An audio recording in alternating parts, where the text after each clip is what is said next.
of the defining moments in club history. The night the past was chased away, and all that remains is the challenge ahead, like winning at Lambeau Field in Arctic conditions. Are the Bucs ready to take it to the next level? Are you ready for Bucs Sunday?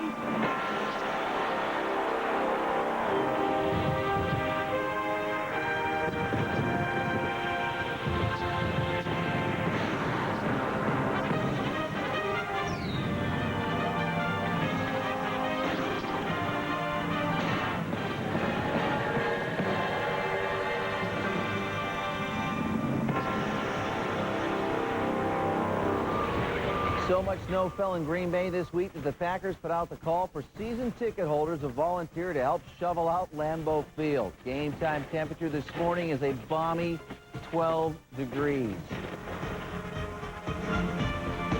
From Fox 13, this is Chip Carter's Bucs Sunday. Good morning and welcome to Bucs Sunday. Depending on what happens today, the Bucs could come home from Green Bay as the NFC champs with a first-round bye. I'll break down the playoff picture in just a second. Take a look at this. One of the worst blizzards to hit the Midwest. It doesn't look like this today, but it sure does feel like it, with temperatures topping out at 12 degrees. Now, one key in this game for the Bucs. If they want to beat the Packers, they have to beat the weather. We all know what the Bucs' record is on games under 40 degrees, but I'm not talking about that. Players tell us that cold makes a difference, especially to the skill players. So why don't the Bucs go up early to get used to it? Tony Dungy gives us the answer. No, it's kind of funny. I was a senior in college, and the Redskins were playing the Vikings in a playoff game, and Bud Grant was the coach of the Vikings, and George Allen brought his guys up to Minneapolis early to get used to it, and Bud took took the Vikings to Tulsa, Oklahoma, and practiced. He said, who would want to practice up here?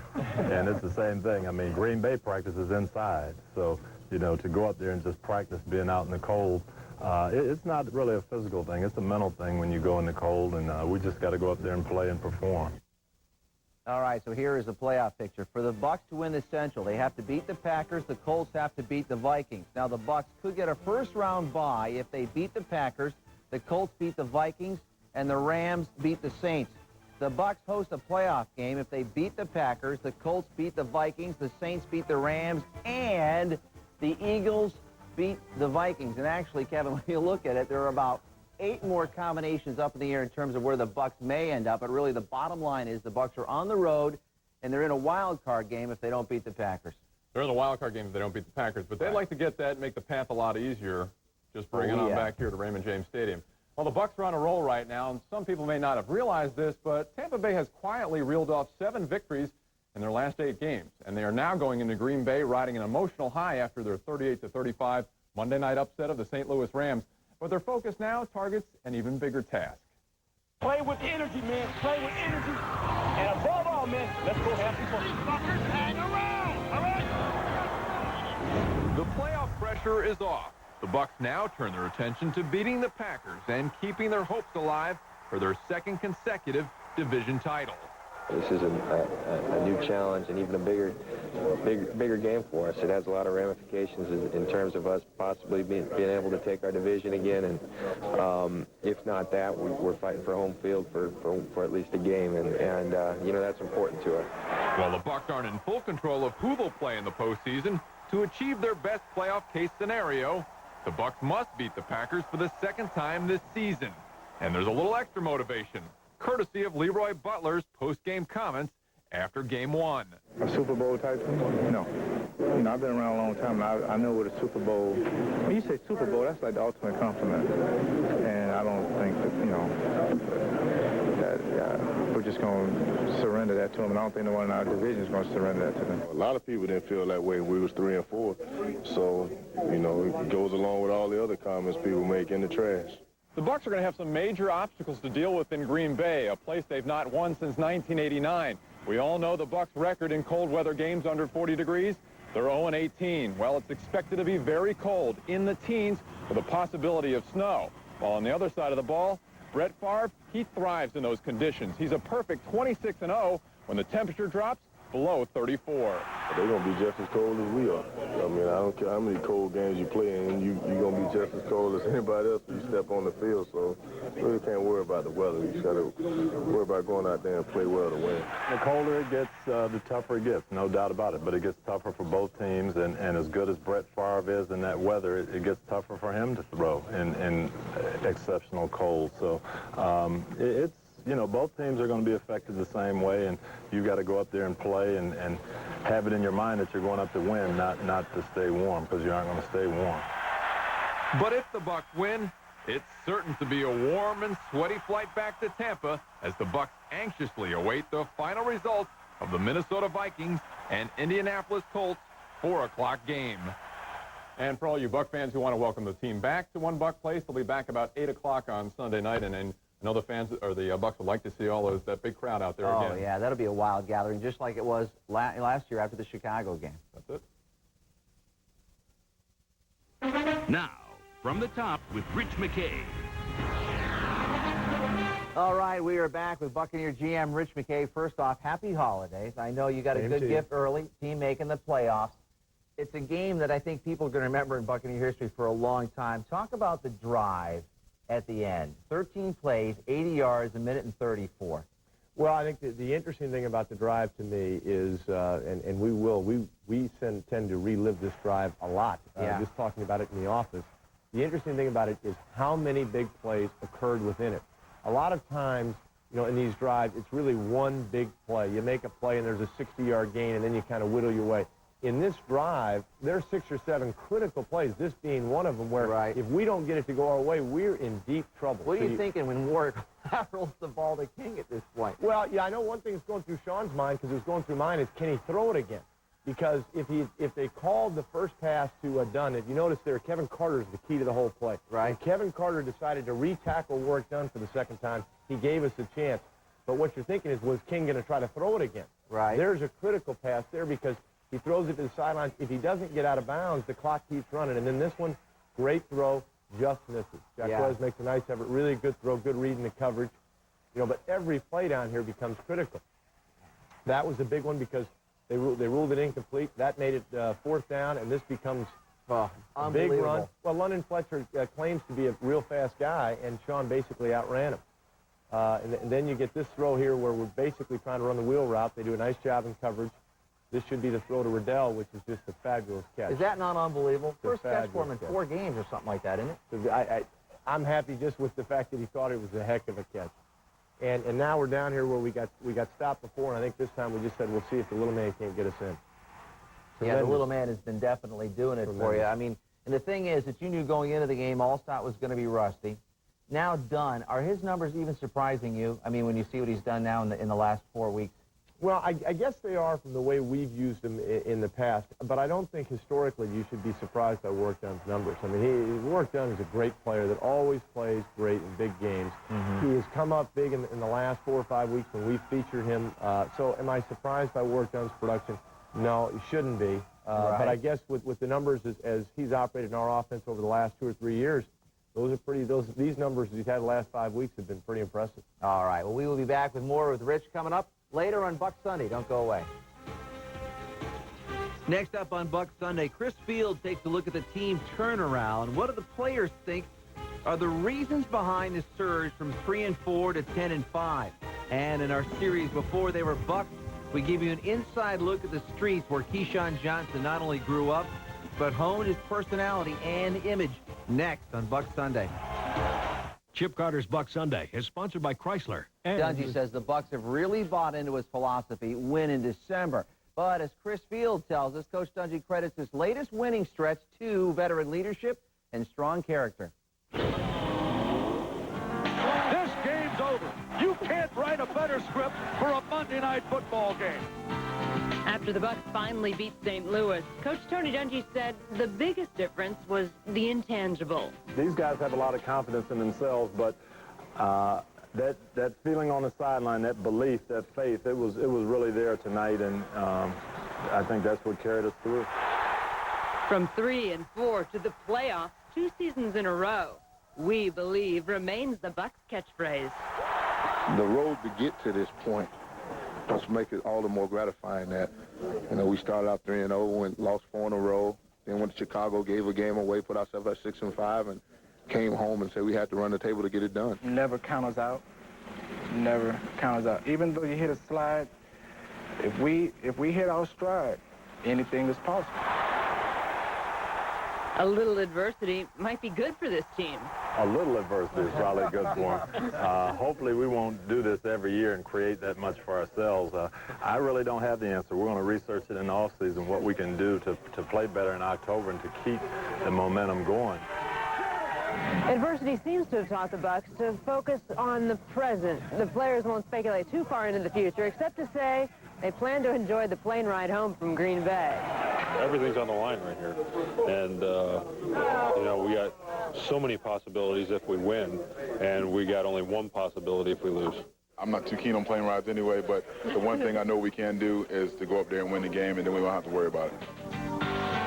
The Bucs have won the last 7 of 8. They plan to set more team records and win in the cold at Lambeau. This team expects success. Because we've kept faith in ourselves, we haven't lost belief. You know, when we were 3-4, we thought that if we started playing the way we were capable of it, we'd be in this situation. And, you know, the good thing about it is now we got a chance to go out and dispel another mill Sunday and also have a chance, you know, to win the division. From 3-4 to division champs 2 seasons in a row, few thought that possible in October. Chris Steele, Bucs Sunday. All right, thanks, Chris. You know, in our continuing series before they were Bucs, we focused on the league's highest-paid wide receiver. If you're looking for swagger and attitude, look no farther than the $56 million man. Before he was a Buc, and even before he stepped on a football field, Keyshawn Johnson honed his image and personality on the streets of L.A.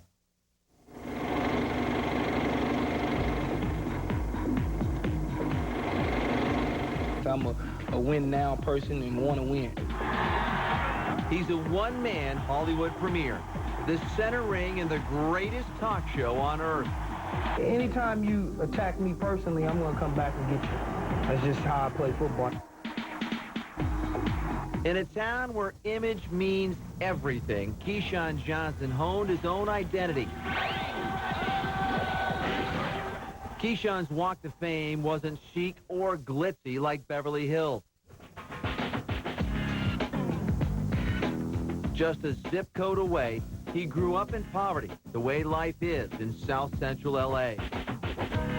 Keyshawn told me one time that, you know, out of the 8 to 10 kids that he hung around with, that, you know, half of them are dead and gone and the other half are in jail. Live it up!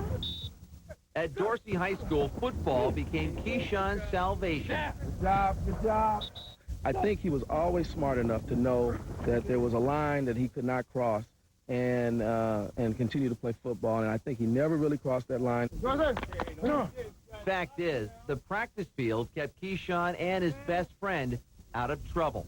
There was a way out of the street. I mean, a lot of people that we grew up with didn't play football, and the street got a hold of them.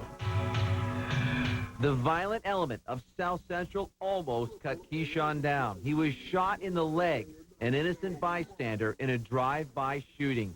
After that incident, it seemed like he became more, not say a homebody, but more aware of where he's going, you know, and he was more aware of what's going on around him. Keyshawn grabbed a scholarship to stay home and play at USC. He's got it. He's gone. Becoming a Trojan fulfilled a childhood dream. Touchdown, Trojan. As a kid, he roamed the USC practice field as the team's ball boy. He was just a fun little kid to be around, and he was a blast. I learned more street smart from him my first 2 years at school here than I had my whole life growing up in Oklahoma City. The New York Jets select Keyshawn Johnson. The payoff came in the NFL draft.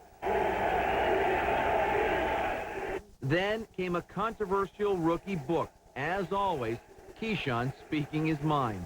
Get 2 things that's going to happen. Either I'm going to catch the football, or it's going to be a pass interference. You see what you get. I mean, what he says, he's saying it from, you know, the experience, or, you know, he's saying it from his heart. That hasn't changed now that he's the Bucs' hired gun, the highest paid receiver in the NFL. That's what they pay me for, man. They ain't giving me $56 million to stand around for nothing. Everybody makes a big hype about, you know, how he talks and maybe that they think he has an attitude or a chip on his shoulder. But, I mean, when you really know him, those things are really just part of the game. He's a great individual. We're proud that he came from our school. Back home in L.A., he changed his zip code. His restaurant, Rain, occupies prime Beverly Hills real estate. The upscale eatery, which his high school buddy helped manage, has critics touting it as L.A.'s best new restaurant. Yeah, he has a good business savvy. You know, he knows what's going on, and he's very successful with what he's doing right now. Success and Keyshawn. A natural attraction on and off the field. All right, coming up on Bucs Sunday, Rich McKay says the Packers have changed their offensive philosophy. They found a different identity, and he talks about it next. Plus, the defensive wizard, Monty Kiffin, shows us why the Packers are suddenly one of the hottest teams in the league and what he needs to do to put that Packer offense on ice in Lambeau. All right, time to hear from the top with Buccaneer GM Rich McKay joins us again. And obviously, I mean, your game isn't the only one that has some critical playoff importance on it. Vikings taking on Indianapolis later this afternoon at 4 o'clock. What's your take on that game? Well, I think to us, we've got to treat it as irrelevant. I mean, it's a game that does have an impact on us, but in essence doesn't, because we've got to go to Green Bay, try to win the game in Green Bay, and then worry about what they do later. For us, it's all about trying to get a home game, trying to beat Green Bay, hopefully win the division, but more than anything, focus on getting a home game. And, you know, you were talking, too, just a few minutes ago, but it is a bonus to have that Viking game kicking off at 4:15 instead of 1 o'clock. No scoreboard watching. Yeah, scoreboard watching can really become a negative. I've seen it before, and what happens to you is you have a swing of emotions based on a scoreboard as opposed to your own game, and it's just not a positive. Because that's what the Packers are going to be doing, because for any shot, they've got to have Chicago beat Detroit, so you know they're going to be looking at it. They've got to have Chicago beat Detroit, and they've got to have the Rams lose to New Orleans. And so they've got to have two things happen, so that's a lot of watching. Big game, and I've got to say it. I know. Didn't you know it was coming? Big game. Big I knew game. It. Last, I think you said huge. Yeah, going into the St. Louis. St. Louis was huge. So you've lowered it a You've little made the bit. playoffs, so this is just big. But you're ending with that divisional rival, Green Bay. Never had a lot of success in the cold up at Lambeau, and not a lot of success when the Packers played down here. Well, never is kind of an understatement, because never is truly never. It's a hard place to play. Yeah. You know, lately I think we've had a lot of success against Green Bay. This is here, in the last couple of years, but boy, we haven't had success up there. It's a tough place to play. The elements are a factor. Favre's never lost a game as quarterback in those elements. But I would be surprised if our guys aren't very focused. We really seem to have come together as a team over the last couple of weeks in a very good manner, and I think the guys will give it everything we've got. I think the interesting thing in the games like this, again, is turnovers early. You can't get behind in these types of conditions. It's too hard to come back. And then, obviously, quickly, the key to beating the Packer defense is what? Well, I think for us, it's establishing the run game. In these types of conditions, you can't sit there and say that we're going to rely on the pass game. There's too much if to that. I saw Peyton Manning go up there a couple weeks ago and drop the opening pass and get a safety just because the ball slipped out of his hands. You've got to be able to run the football early. All right, thanks a lot, Rich. Okay, Chip. Thank you. And next up on Bucs Sunday, it is Kiffin's Corner, and Monty says he now has two guys to stop, number 4 and number 30. Next.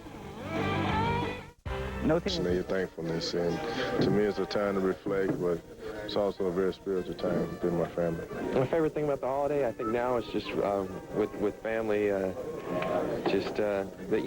Christmas spirit, the spirit of giving, and people in a good mood. You know, listen to the Christmas. It's all great. It's good things, and I look forward to this time of year. The holidays to me is really what it means, and Christmas, what we're celebrating Christ's birthday. Unfortunately, for the last 22 or 23 years, I haven't really gotten to slow down and do that. But usually around Christmas time for us, that means either something good's happening for you or something pretty bad. So All right, hopefully it will be good. You know, going into Lambeau Field, Monty Kiffin says the Bucs' magic number is 30. Coach, happy holidays. I know what you want for a gift, the NFC Central title. Look where we've come from, 3-4. You know, we lose 4 in a row. It looks like we're in the tank, you know, and we come all the way back, and now to go up there and win, that would really be something. Luckily, the offense bailed your defense out this week. Listen to this guy, will you, huh? Holy cow, how many games we won here on defense? Would you just move here this week or what, huh? Jiminy Christmas. Hey, no, they did. They did a great job. But our guys came through at the end when we had to, and John made the big interception. And, and our offense did a really nice job. Like they saved the drive, the 80-yard drive. That was really nice. Is there such thing as a cold weather team? I mean, do the Packers really have an edge, or does any team have an edge if you play in cold weather like that? Well, you know, like I told the defenses in the meeting Wednesday, I said, look here. I said, now, when we're on defense, and the temperature is 22 degrees or whatever, 18 below wind chill, I don't know. Well, then all of a sudden, Green Bay's defense goes on the field. It doesn't warm up to 75. I mean, it's the same temperature. For Green Bay, defense is our defense. So now, they're more used to, you know, practicing a little bit, but game day, it's all the same. So we got to go play. It doesn't matter. A lot of it's a mindset. Now watch this. Almond Green, number 30, averaging 4.7 a rush. This guy's really come on. Last 2 games, 118 yards against Detroit, 161 yards against the Vikings last Sunday. And they're more committed to the run now. They kept waiting for Dorsey Levens coming back. Dorsey Levens isn't going to come back, so they committed to number 30. I thought this was a nice move by the defensive tackle from the Minnesota Vikings. Right there. You know, what is that? He falls completely over. Nice agility, fella. Watch him cut right here. Heck of a run. I mean, you know, I'm not saying he's Dorsey Levens, but I tell you what, he's been a pleasant surprise. And now, what were you planning on getting me for Christmas? Well, I can't tell you, Coach. It's a surprise. Well, I'll tell you what. I better get something. I'll tell you that right now. Okay. All right? And I might get you something. Really? Okay. But if I don't get something, I'll tell you what I'm going to get you. Okay. All right, bam, right there. All right? Next week, we're exchanging gifts. All right, buddy. All right, and that's a look at Bucs Sunday for the entire crew, including Director Scott Corcoran, producer Kevin O'Donnell. Thanks for joining us. Have a happy holiday. It's an NFC Central Division battle as the Tampa Bay Buccaneers are here to take on the Green Bay Packers. And it is cold out here today, and that, I guess, is an understatement. 15 degrees out, wind chills of up to minus 15 and lower than that. Nothing but cold. The high stakes here today for both teams. Tampa Bay wins, they'll get a home playoff game. And if the Green Bay Packers win and Detroit and St. Louis both lose, then the Packers will be in the playoffs. Hello, everybody. I'm Ray Bentley, along with my partner, Ron Pitts. And, Ron, you were down on the field earlier. Tell me, how frozen is the tundra? The only thing frozen right now is my hand to this mic. But I tell you, the field looks pretty good. It's kind of soft.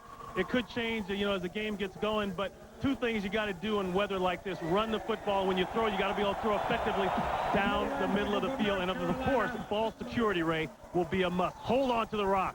All right, Brett Favre, no stranger to these conditions, even though he's from southern Mississippi. He thrives in this. He stays cool. You know, he's the old Brett Favre right now. He's making all the throws very accurate, and he's healthy. I think that's the big difference. And he's got a great run game behind him to complement him there, talking about Amon Green. But the biggest thing, like Mike Sherman said, is whoever's quarterback plays the best in this condition will be successful, and that's the key. All right, well, I tell you what, Sean King has been playing very well for Tampa Bay. They say he came of age last Monday night against the Rams. He made a statement. He went out and he led that team. He made some plays, took it on his shoulders. I think that was the difference. The team got fired up behind that. And it's a team effort. That's what got them the win down there last week. That's what it's going to take today, because they're not only facing a tough Green Bay Packer team that has gotten a lot better as the season's gone on, that needs a win to get into the playoffs. They're also facing Old Man Winter here in Lambeau Field. Well, the Bucs have never beaten Old Man Winter. 0-18 when it's 39 degrees or less. It's 15 today, so you got some old-time football coming your way after these messages.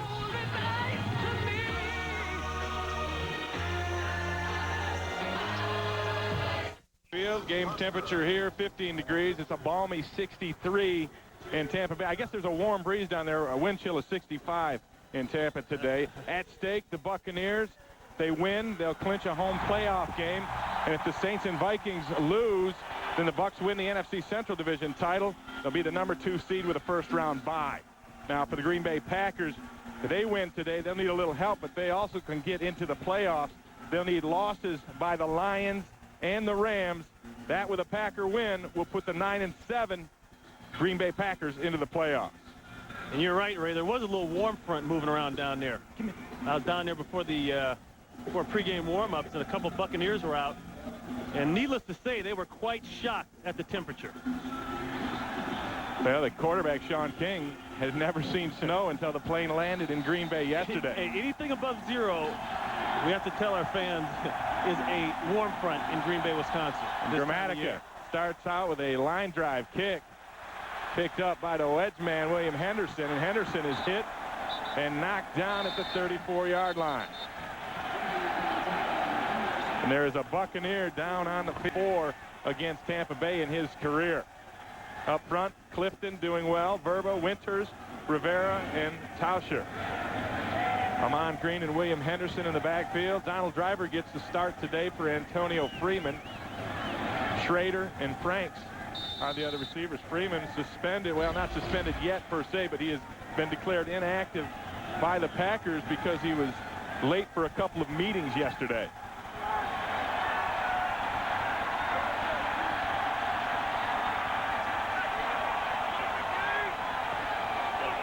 First and 10, Favre goes to the air right away, throws it out, and this is dropped by Tyrone Davis, a one-hand stab. Barber and Abraham are the corners. Robinson and Lynch at the safeties. First Pro Bowl for Donnie Abraham.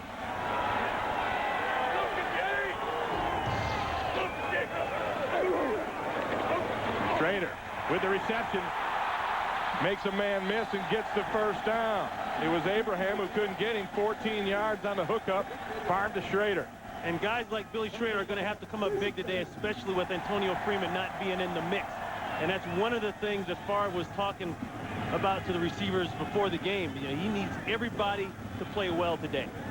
And unfortunately for Antonio Freeman, he's kind of had a history of just as much going on off the field as on the field. And I think that's a smart move by Mike Sherman, the head coach, to discipline him and let him know, to send a message to this team. They can't have that kind of stuff go on here.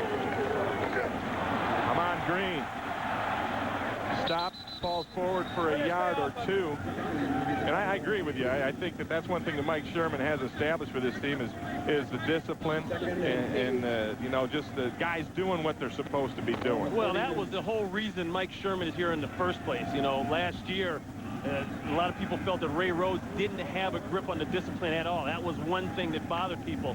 Well, that's where Mike Sherman has been completely different.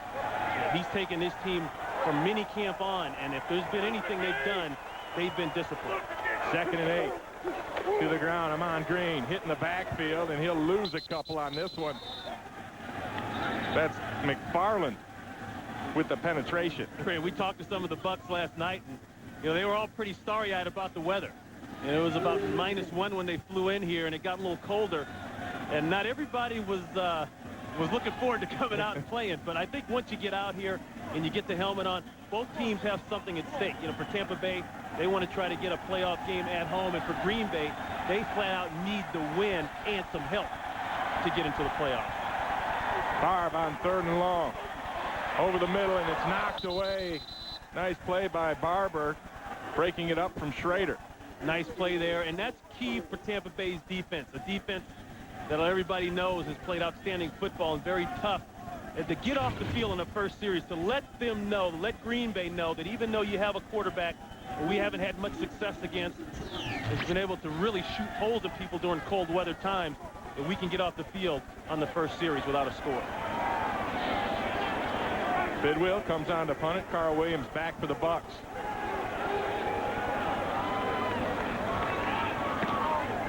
Nice punt from Bidwell. Hangs it high. Williams forced to make the fair catch, and he does so at the Buccaneers 17. A 34-yard kick.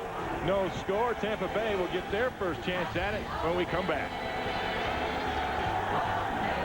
Cameraman Mike Ratu's done a great job with our crew all year long, as the Tampa Bay Buccaneers take offense for the first time here this afternoon, and their quarterback Sean King We mentioned that about he had never seen snow prior to landing in Green Bay yesterday. They had about 5.5 inches here yesterday, and he was quite impressed that he called home and told Mama. Yeah, the first thing he said he did is he threw a snowball at Brian Kelly getting off the plane. King to throw on first down through the hands of Jaquez Green. And the Buccaneers offense runs into Cletius Hunt. Leroy Butler in there as well. 16th in the NFL up front. Theory, Hunt, Maryland, and Holiday. Linebackers, Wayne Harris, and Niall Biggs, the rookie. In the secondary, Tyrone Williams and Mike McKenzie at the corner. Sharper makes his first Pro Bowl at the free safety, and Leroy Butler is the strong safety. Sharper leads the NFL with 9 interceptions. 3rd and 11. King with time. Nowhere to go with it. Now it breaks down and he'll be sacked. John Theory. Sean King knows he can't hold the ball that long. Looked like he had Dave Moore open out in the flat, but the coverage downfield was excellent. See here, he's looking off to the right side. There's Keyshawn inside and Riddell Anthony on the outside. Working to the other side of the field. Jaquez Green covered up. Great coverage by the Packers downfield. Ray, we talked about in these conditions, when you throw the ball, you have to think short, more in the middle of the field. So Mark Royals will come on to punt after a 3-and-out series for the Bucs. Short kick. I tell you, Ray, this is a situation, and I know the Cardinal sin is to never let punts hit the ground and roll, but in these conditions, you go ahead and let them roll because you don't want to take the chance of mishandling it and turning it over. No score here in Green Bay. Out here today, and Brett Favre, he knows how to work things when it's cold, and in this kind of environment, he's had a lot of success. We'll hear more about that in a minute. 1st and 10 from the Tampa 48. Reverse. Donald Driver. Driver past midfield, stuck and stopped by Robinson. Here's Brett Favre talking about what you have to do in these kind of conditions. Got to concentrate hard in this stuff. Y'all played in a bunch of these. It's not how fast you go. If it's precise routes and just catch it. For those guys to be slipping and sliding and all that stuff,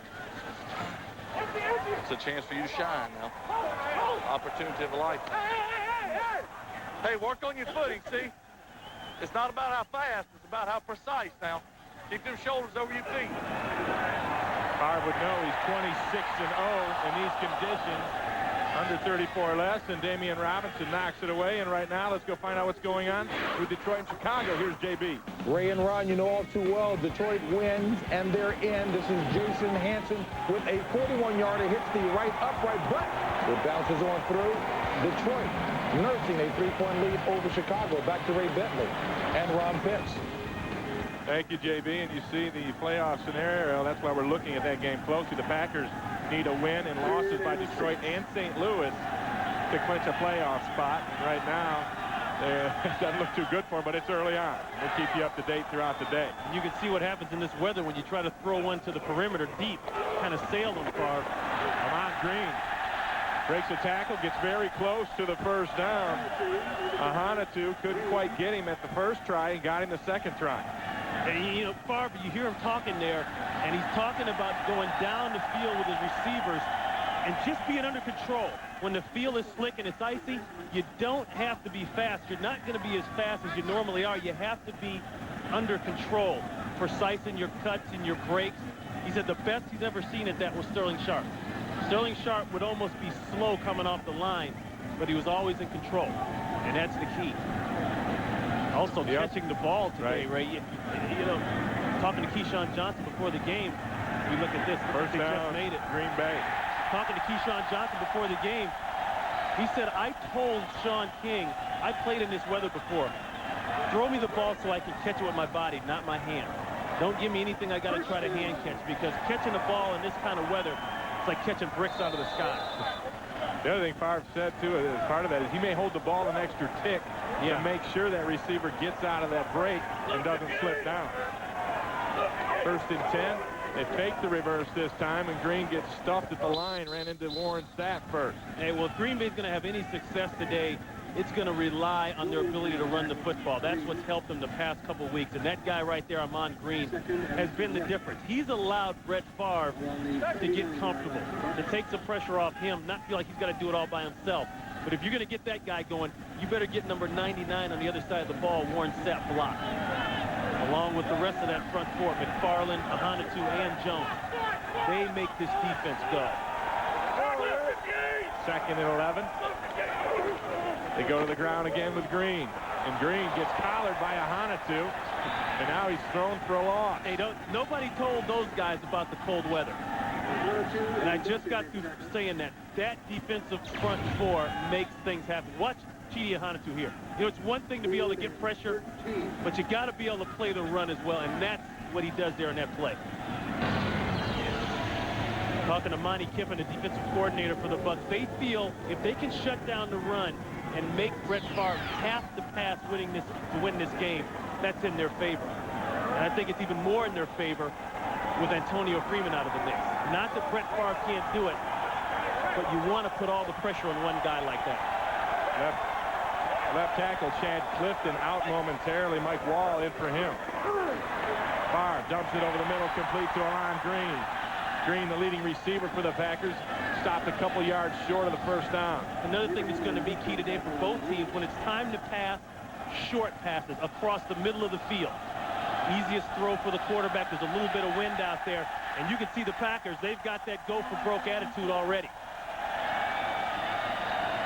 4th and 4, the Packers are going to go for it as Chad Clifton now checked back into the lineup, replacing Mike Wall.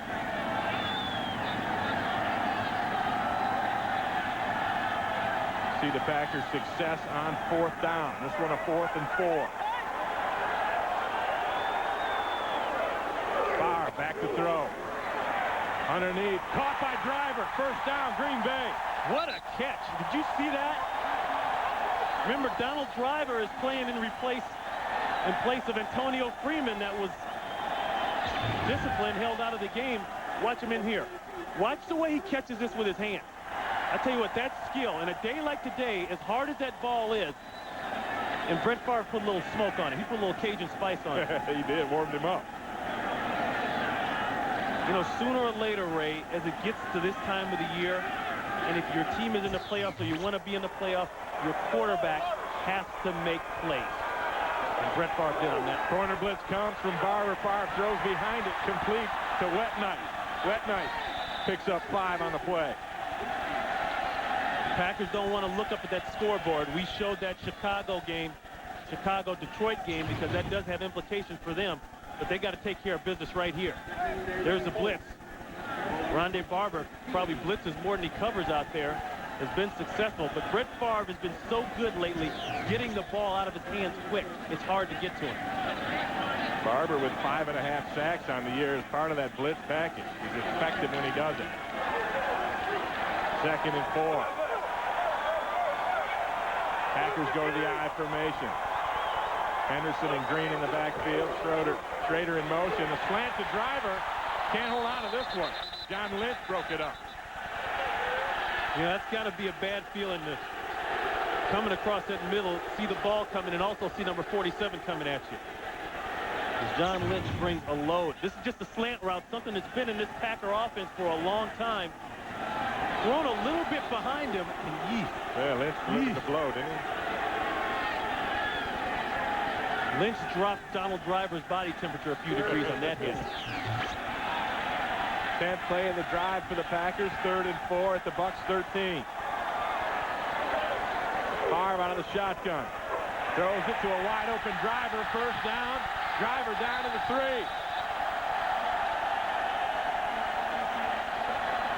And Warren Sapp, we haven't heard from him yet today.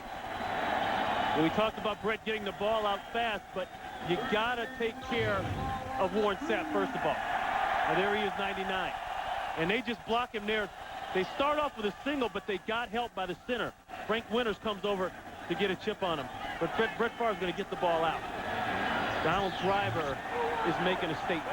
He's trying to show everybody that he can be the guy, that he can step up and be counted on when they're low on first. 2 catches, 23 yards. Ahman Green, touchdown, Green Bay.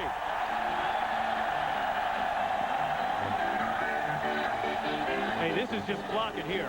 I like to give more of the credit to Ahman Green, but when you got a hole like this, any overweight polar bear can get through there. Look at that. That's huge. Look at the blocking on the left side. Ross Burba, Chad Clinton. Oh, my goodness. So the Packers score first. Longwell, who is perfect on the year at extra points, gets this one through as well. And it's Green Bay 7, Tampa Bay nothing with 5:55 here left in the first. Ahman Green with the touchdown.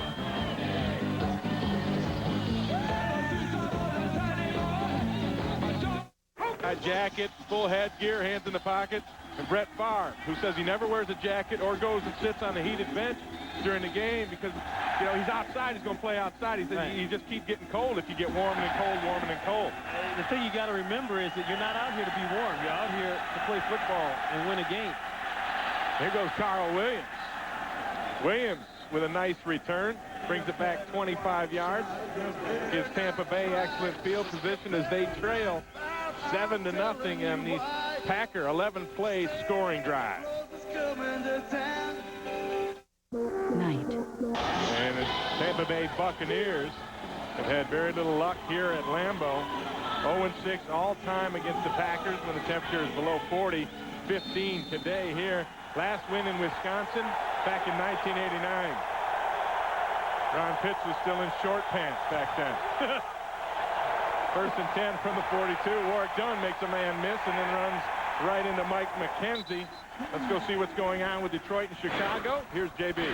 And what you'll see, Ray and Ron, is Detroit doing its part, knowing that if it wins, it's in. Batch hooks up with the tight end, David Sloan, little 9-yarder. It is now 10-0. Chicago, though, has crossed the midfield, something they didn't do last week. Terry Bradshaw said you have to have something to build on, Ray and Ron. Back to you guys. Yeah, and the one thing you can't do, JB, if you're Green Bay, is look at that scoreboard. You got to take care of your house first. And taking care of their house means stopping the Tampa Bay offense. Gone. Darren Sharper on the blitz. Loss of 3 or 4 on the play. Warwick Dunn said in a meeting the other night, he said, I'll tell you honestly, I do not want to be here. He did say that. This is cold. He said, I've packed everything you could possibly fit in that duffel bag. He's got extra shorts, extra tops, all the shoes in his locker. He said he couldn't believe they could land the planes when it was snowing like it was yesterday. 3rd down and 9. King from the shotgun. Throws it almost intercepted. That's Antoine Edwards. I don't know if he got a hand on it. I think Dave Moore just dropped it. I couldn't tell from here. The coverage was once again excellent downfield. And Sean King is going to try to fit this ball in here. It looks like Antoine Edwards got a hand on it. Sure did.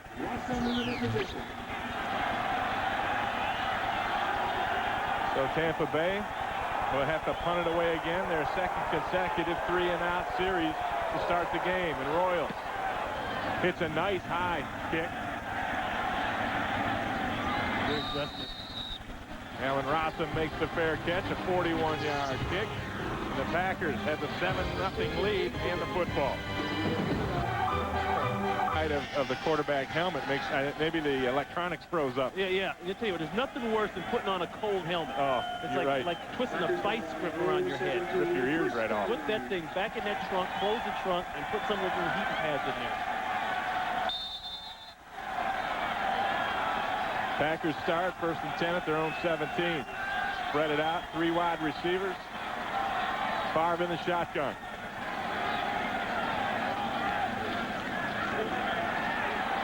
And Favre is sacked on this one. Warren Sapp, 16.5 sacks on the year now for Warren. And those are 2 old buddies there. They get after it yearly. And both of them love it, too.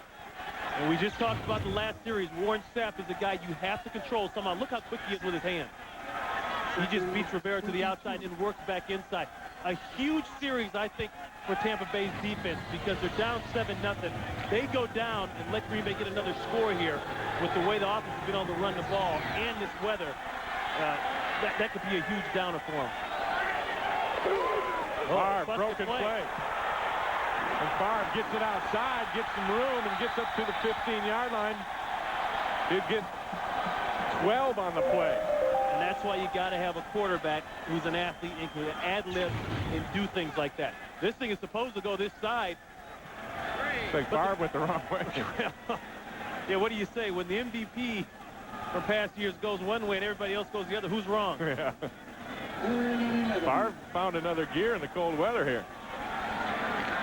But Brett's healthy now, and that's been the whole key for him. You couple that with a run game, and he's playing like the old Brett Favre. Didn't make the Pro Bowl this year. A little bit of a surprise to me, even though the numbers aren't the same. But 3rd and 11, he dumps it out to Ahman Green. Green stopped at the 21-yard line, coming up with a big hit. Damian Robinson. Tell you what, if you want to know what that hit feels like in this weather, just put a helmet on and take off and run into a brick wall about 10 times. That's what that feels like. We talked about the stand. Good job by Tampa Bay's defense getting off the field. And now they're going to give their offense the ball back, probably in pretty good field position. Nice punt. Bidwell hangs a high one deep, sends Carl Williams all the way back to the 30. Flag goes down a clip, so this will come back. And now they just took themselves out of good field position. And now in Rossum, pair of 20s going at it as he and Barber mix it up.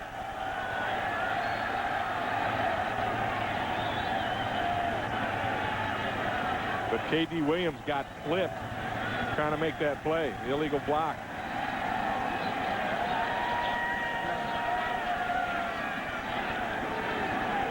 During the return, the illegal block in the back, number 58 of the return team.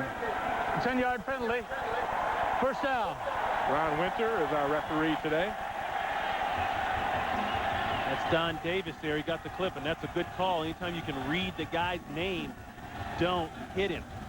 And guys continue to do that.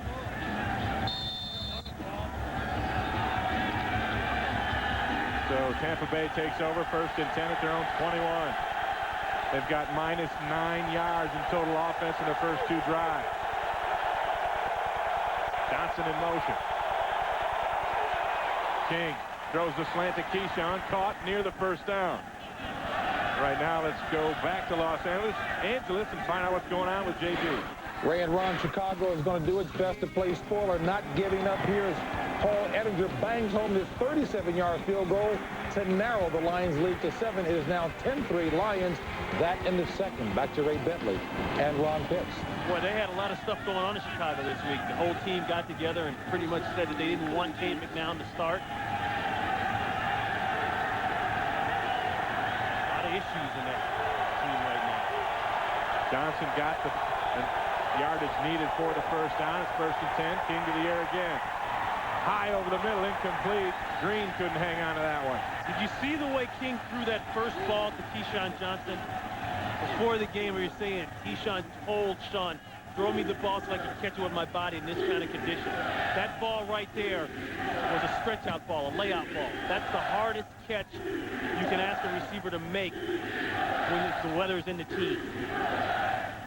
Not to mention the fact that you're flirting with getting them killed coming across the middle from that safety. 2nd down and 10.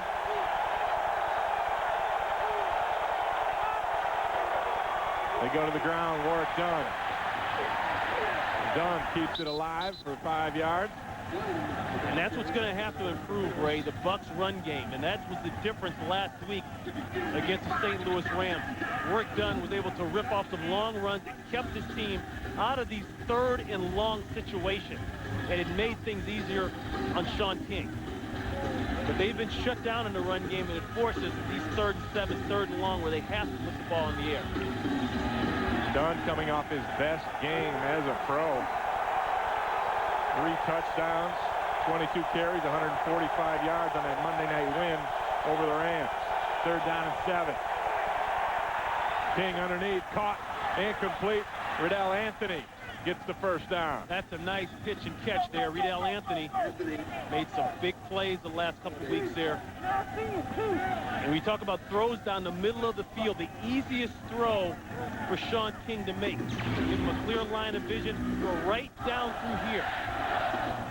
And then it's yards after the catch. Receivers have to be able to get positive yards after they secure the ball. Perfect throw by King. Good hustle from Bonnie Holiday running him down. The Buccaneers have 2 first downs on this drive. Moving the ball nice. Dunn. Stopped for no gain. Tough play inside by the defensive line. Clevius Hunt, Russell Maryland. The old vet still hanging in there, getting some things done. If those 2 tackles can stay stout against this run, they've got a chance to do what they want, and that's put the ball in the air, make Tampa Bay put the ball in the air in full conditions to win. The Bucs content to let the quarter wind down. So that is the end of the first quarter. The score, Green Bay 7, Tampa Bay nothing. Fox NFL Sunday will continue after these messages and a word from your local Fox station. 21. And what might help this time for Tampa Bay, they're going with the wind now. They were heading upstream there before. King behind Keyshawn, incomplete. I don't think Keyshawn knew the ball was coming. It looked like he was heading more up the field and the ball was throwing more toward an out pattern. And you know, this field, Ray, we talked about earlier, it's in pretty good shape. They got the coils that run underneath the field, and what they do is they pump antifreeze in the coil, and they keep that going all game long. In fact, that system has been pumping since October. They turned it on in October, and it's been going ever since.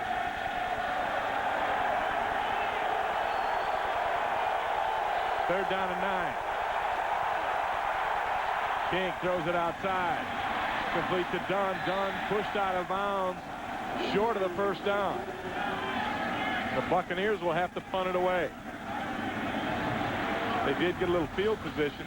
They finally got a little something going on offense. Yeah, well, that was the big thing that got everybody excited last week, is that the offense finally took control of the game. They did things themselves without the defensive help late in the game. Yeah, Derek Brooks said it wasn't so much that we won, it was how we won last week against the Rams. Beat them at their own game. The offense came through. Mark Royals set to come through. Good punt from Royals. High and deep. Rossum lets it go, and it'll go into the end zone. Touchback. So the Packers will take over on their own 20-yard line after the 47-yard punt. Green Bay up 7-0.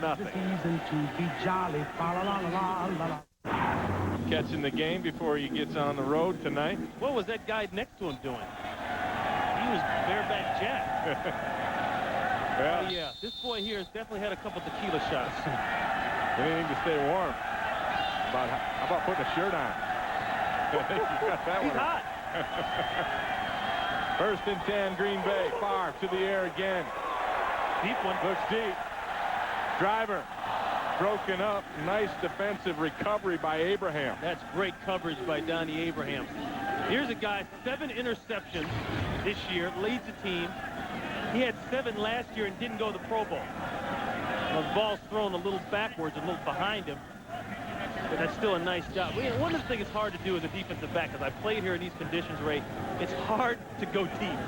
And when somebody takes you deep, it feels like rubber bands snapping. And those are your hamstrings. And don't think you can't get tired of this weather, because you can, especially if you put too much stuff on. Yeah, weigh yourself down a little bit. Second and 10. Favre, play action. Nice play. Now he goes deep again. Incomplete, looking for Schrader. Barber with good coverage. Yeah, I don't know where Schrader was going with the ball. I mean, where Schrader was going, it looked like the ball was thrown inside. He stayed outside. The coverage was excellent. Yeah, I don't think he expected the football to come to him. Ray, you brought up a good point in the break. I was surprised to see both teams passing as much. Yeah, right now Green Bay with 8 running plays, 13 passing plays. Tampa Bay, 5 runs, 8 passes.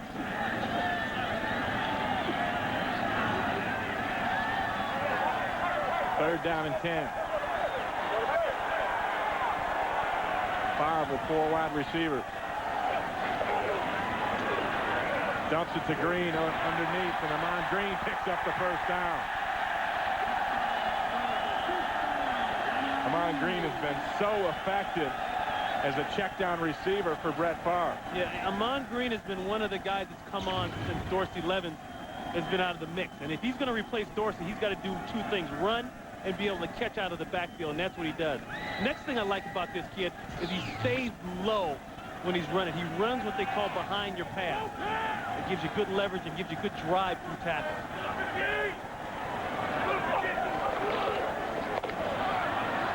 First and 10, and Green stops. A gain of a yard, perhaps, and Amon Green is the leading receiver and rusher for these Packers. The last running back to do that for Green Bay was Barty Smith back in 1977. And, you know, Amon may be huge a lot quicker than he thinks, because Dorsey Levens, with all the injuries and the salary cap number that he'll have on the team next year, $7.4 million,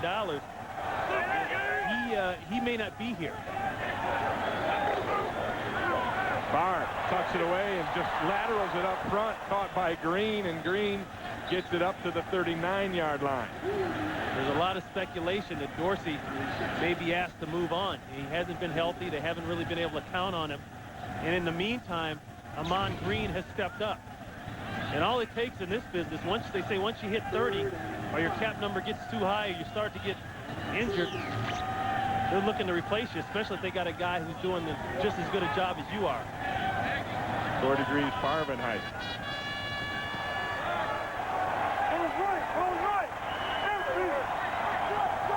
Third and 5. Buccaneers show blitz and bring Rondé Barber. Barber, free shot at Favre. He has to throw it away, incomplete. I tell you, Rondé Barber is fun to watch, because not only can he play the corner position, but he also gets up there. I think Rondé thinks he's a defensive lineman. I wouldn't be surprised if he goes through pass rush drills and practice with Warren Sapp. Now, of course, when it opens up that easy, it's not hard to get in there, but that's a great scheme, a great call by Monty Kiffin. They time up the blitzes perfect. Quick snap on the punt. Wow, Bidwell that hurt. shanks it off his foot. He'll go out of bounds at the Buccaneers 31-yard line. 29-yard punt. Tampa Bay with decent field position. They trail the Packers 7-0 here with 12:05 left in the first half.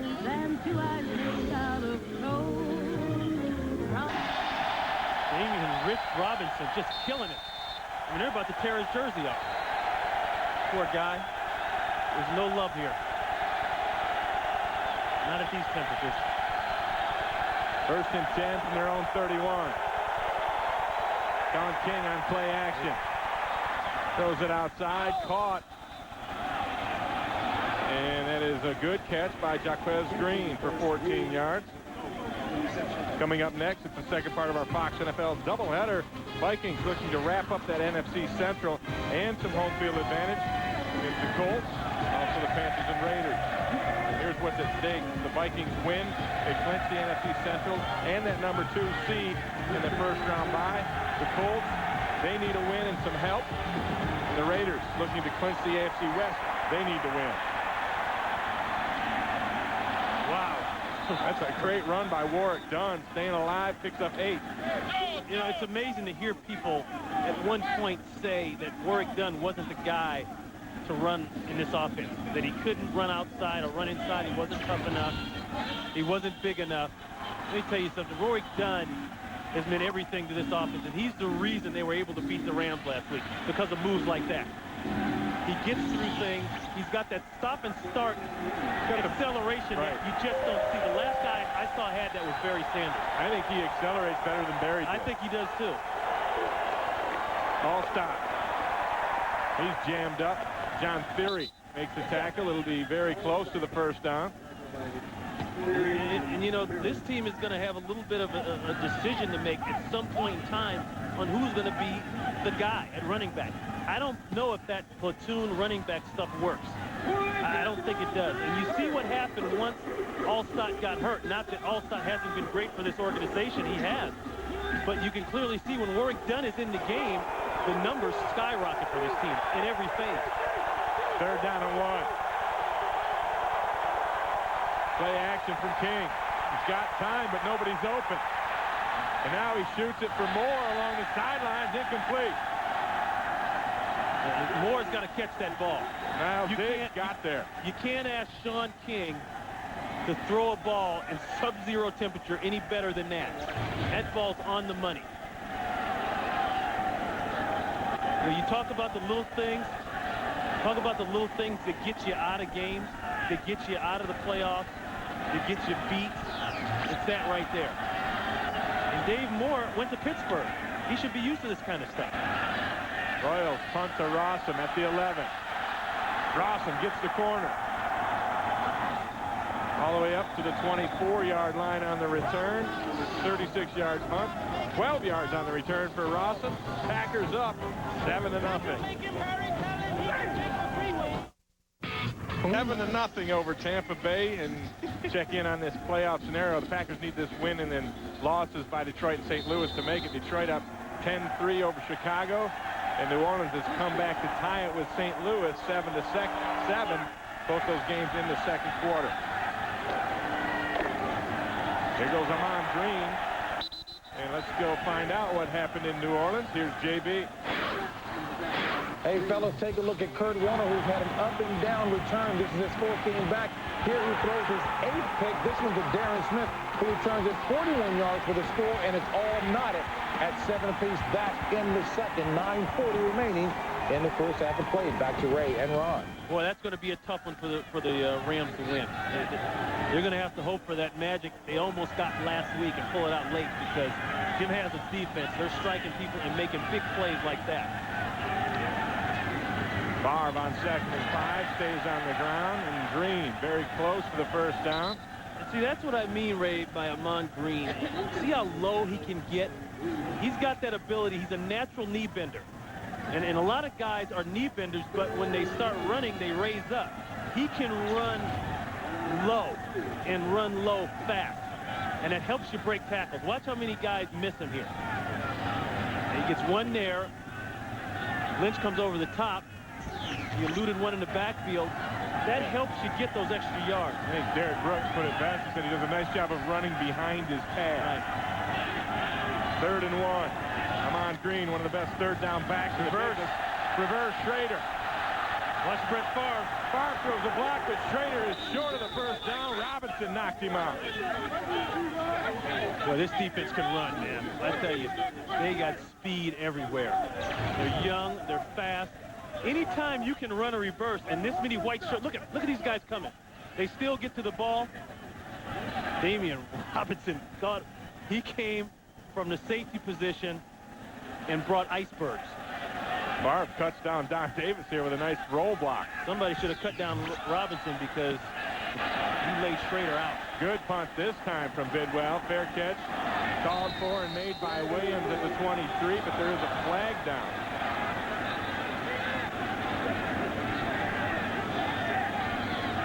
Matt Snyder getting into it over there.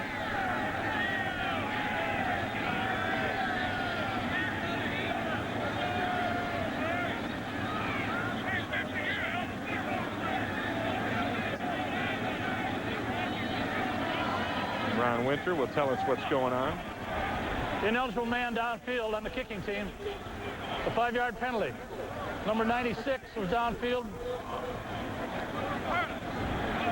Repeat 4th down. David Bowen's left early for the Packers. And you know the one guy who hates this is Josh Bidwell. I'll tell you who else hates it. Allen Rossum. He's got to fight that double team over there again. You know, you always hate to be that gunner. I was that gunner. And you got to work against two guys, and they just pound on you. They talk trash to you. They talk about your mama right there before the play starts, and then they beat you up on the way down. Dexter Jackson and Rondé Barber working on Rossum. Nice punt from Bidwell again. Williams at his 25. And he gets rolled under. Akins, the first one there. That was a 49-yard punt. And Allen Rossum did a nice job getting away this time.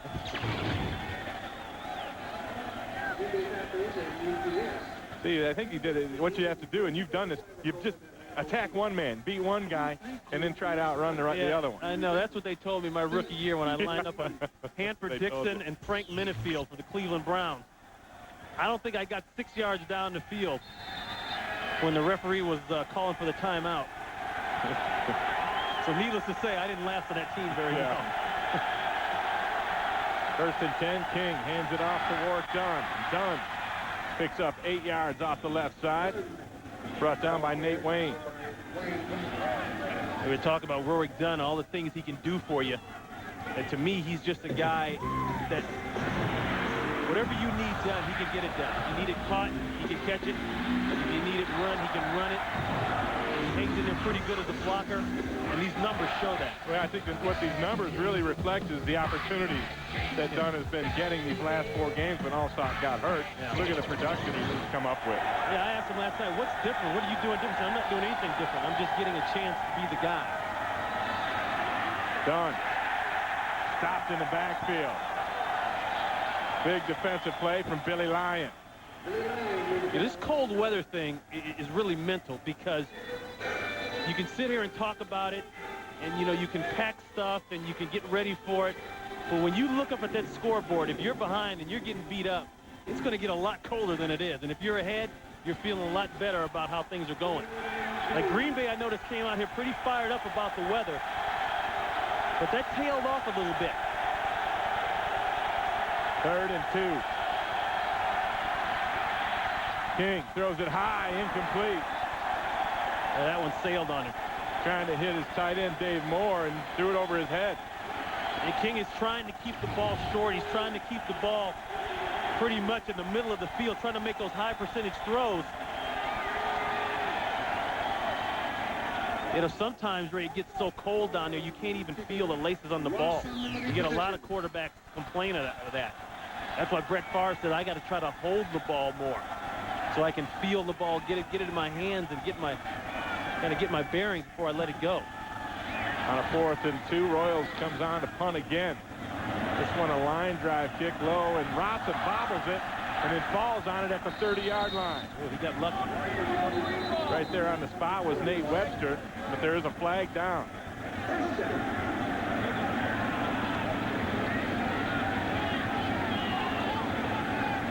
Holding on Green Bay is the preliminary signal.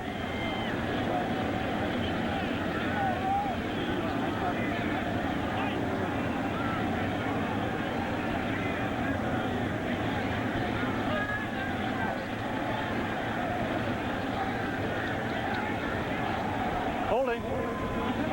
Number 53. A 10-yard penalty. First down. That penalty was on Mike Morton. And the Packers up 7-0 as Alan Rossum scrambled to get his hands on this hot potato on a cold day.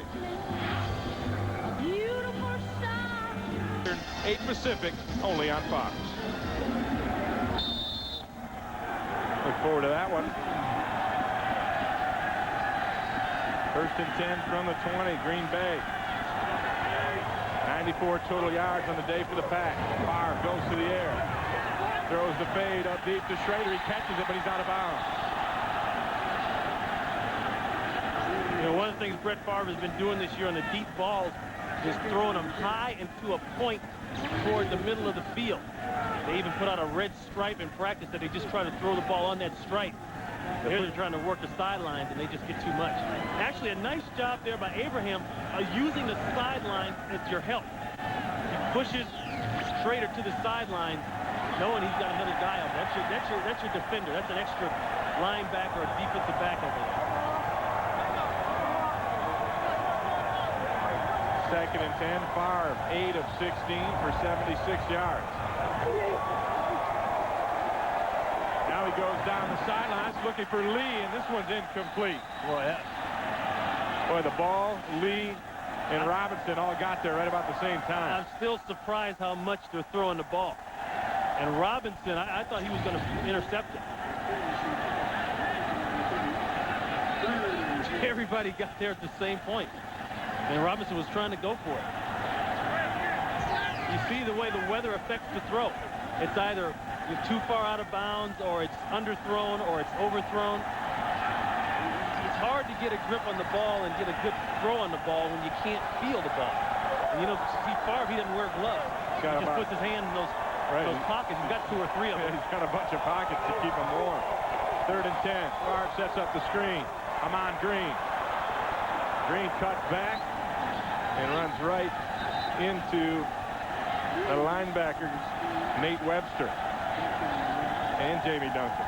You know, I think Antonio Freeman, who was declared inactive today because of disciplinary reasons, I think that has a lot to do with Green Bay's passing game not getting going.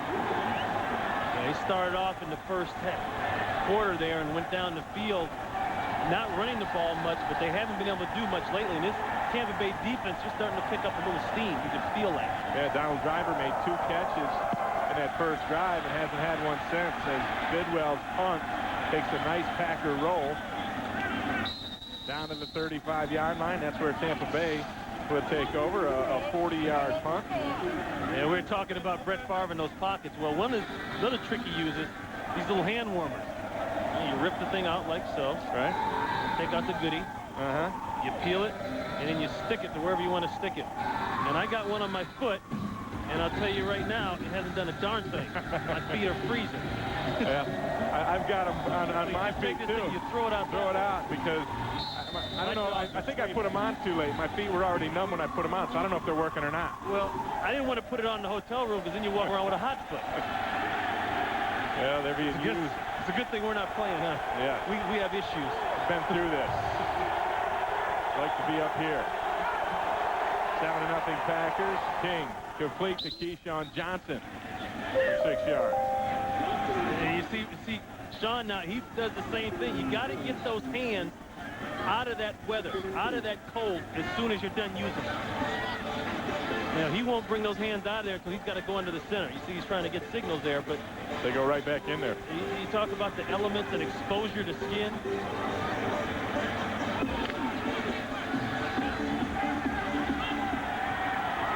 Keyshawn Johnson with his 2nd catch of the day makes it 2nd down and 4. King, play action. Drops it underneath to Dunn, and Dunn is hit by Hunt. And can't hang on. Boy, and those are the kind of hits that hurt, too. That thing resonates throughout your whole body. Dunn can't handle this cleanly, and Hunt makes it pay for it here.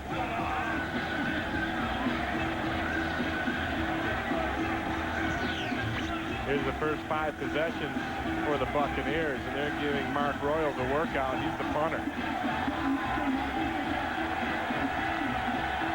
3rd down and 4.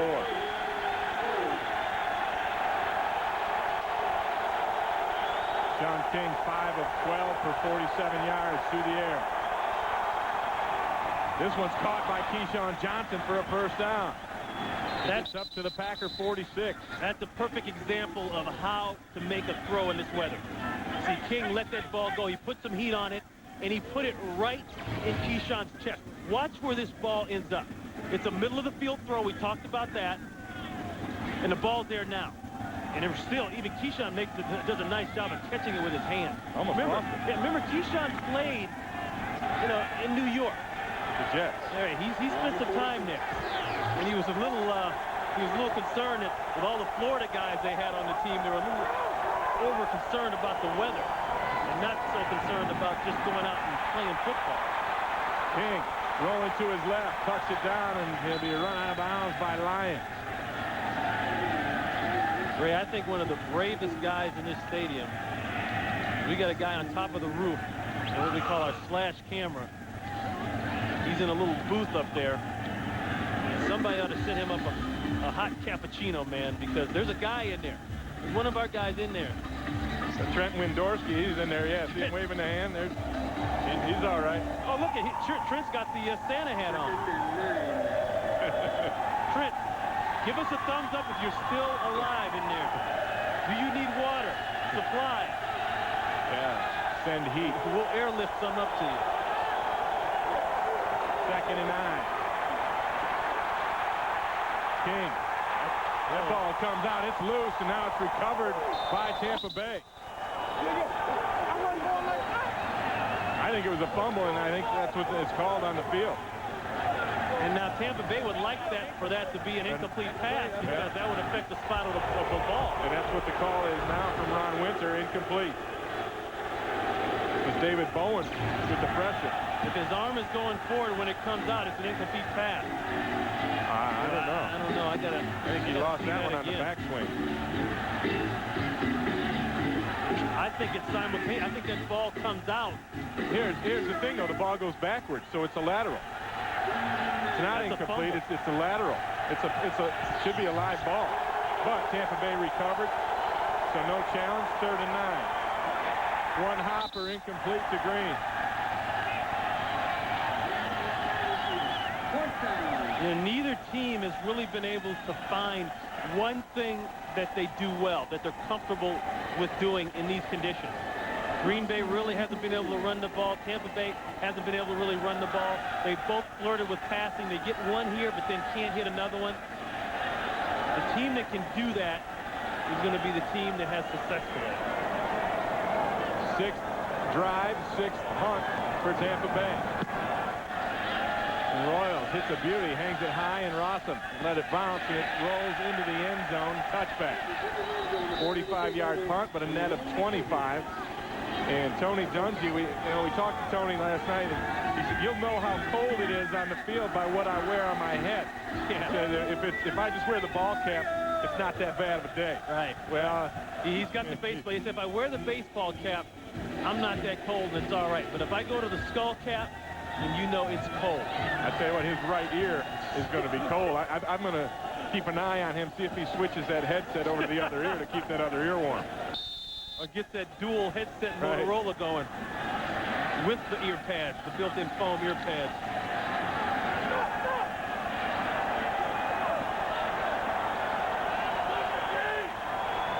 Barr takes over.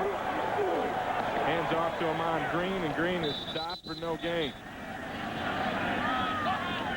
Jamie Duncan makes the tackle, and Buccaneers have not done well in December or January here at Lambeau.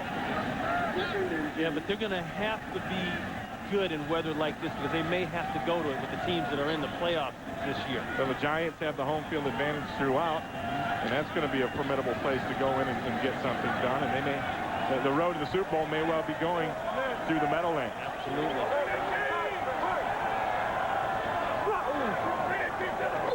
Second and 10, whistle blows before the snap. Flag is out.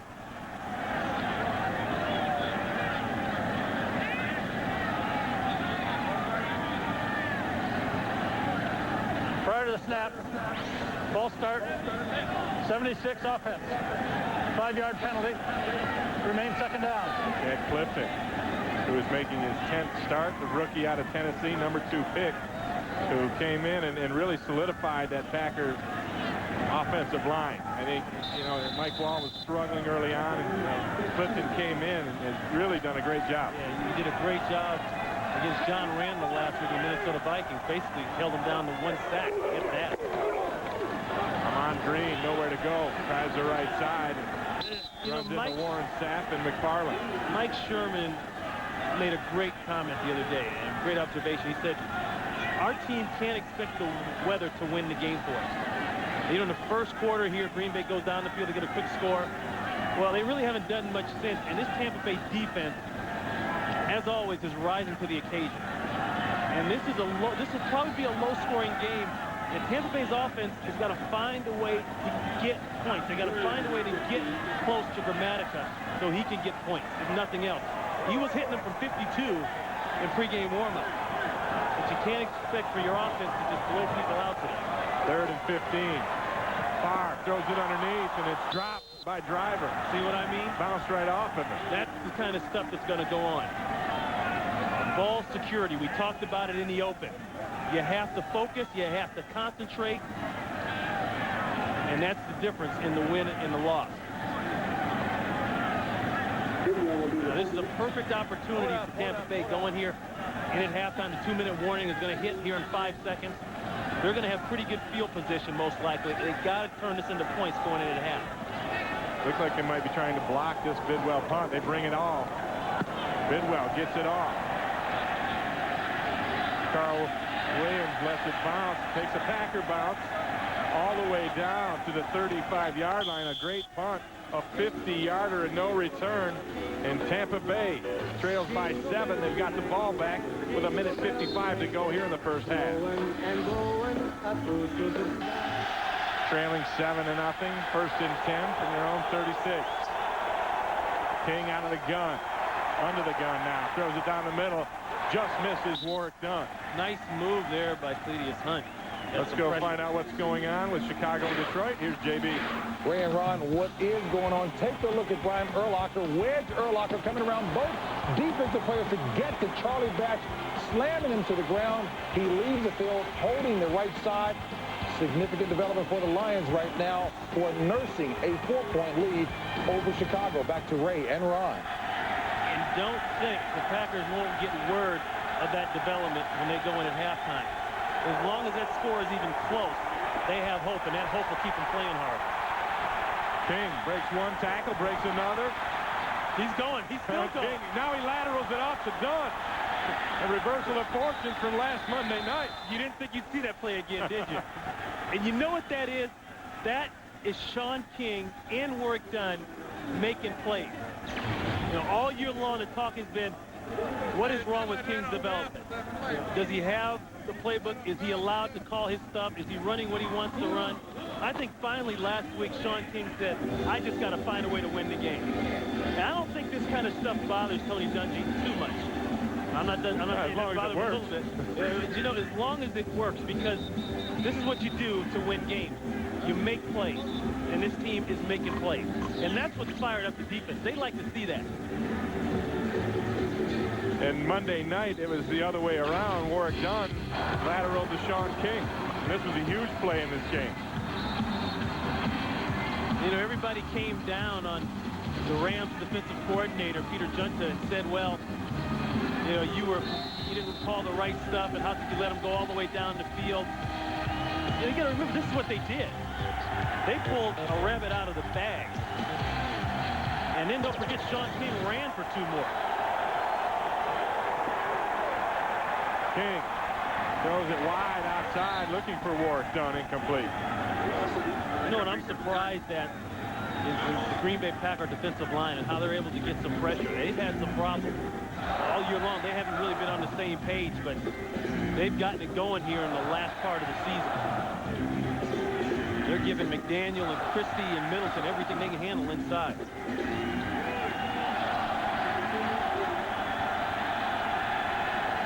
Second down and 10. King. Wide again. Incomplete to Dave Moore. Dave Moore has got to get his hands together. That ball was a little outside, but it's got to be caught one way or another. Sean can help him by putting it on his chest. But still, you know, this team, another reason to win this game, you don't want to have to go to New York. You don't want to have to go to Philadelphia. That's going to be more weather like this. You need to get people down in Raymond James Stadium where they are almost undefeatable, 20-5, and make people come down there to play. Third down and 10. Whistle comes out before the snap. Flag down as well. Might have been Jerry Wunsch. Big right tackle moving early. Prior to the snap, ball start, 71 offense. 5-yard penalty. Remains third down. And Wunsch is no stranger to this kind of weather. Grew up in Eau Claire, Wisconsin. He said they used to go snowmobiling in minus 12-degree weather and never thought about it. Yeah, when you think about that, when you're a kid and you go out in the cold weather, what's the big deal? You're out there having fun. Yeah, well, see, that's the mental part of it. It depends on what you're out there to get done. If you're out there to have fun, then you do that. You don't worry about the weather. If you're out there to stay warm, good luck, because it's not going to happen. King with pressure. Stays alive, falls down, throws it off of his knees, throws it away, incomplete. Well, and you know, this is where Tampa Bay, Tony Dungy is going to go nuts again on that intentional grounding situation. Vonnie Holliday was there with the pressure. He's got to laugh inside because he's heard about 3 or 4 different interpretations of intentional grounding. Was King out of the tight end to tight end box? I think he definitely was. And if that's the case, he can throw it as long as he gets it near the line of scrimmage. He can throw it away, and he did. And on 4th and 15, the Buccaneers will punt it back to Green Bay, who has all their timeouts left. And that 7-0 may not look like much to Buccaneer fans, but as you can see the way the game's going and their offense is rolling, that 7 points can be quite a distance. Royals.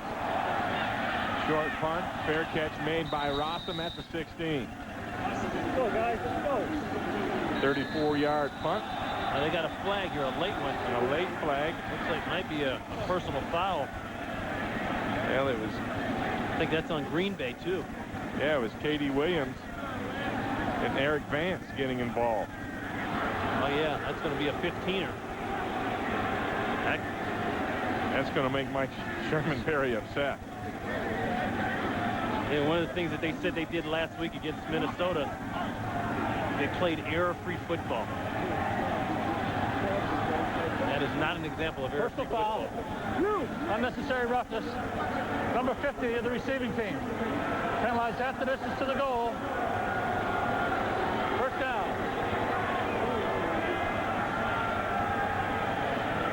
Katie Williams. Take a look at these current scores. Both games at halftime. Detroit 10-6 over Chicago. St. Louis 10-7 over New Orleans.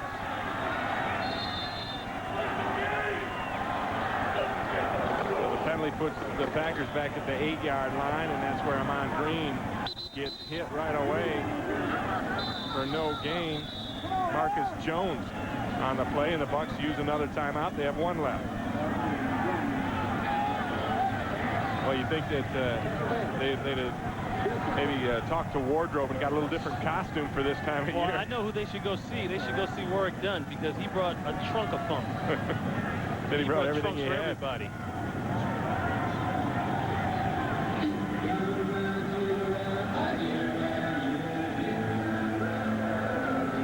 Well, you said the trunk of funk, and this is some of that funk right here.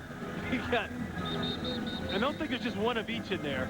I know there's a couple player. Scaps. And then you know they got extra. Tights. He said he brought 3 or 4 different types of tights. Hand muffs, hand warmers. He looks like he's going to a skating rink. The polypropylene suit, I'm sure, is a popular item.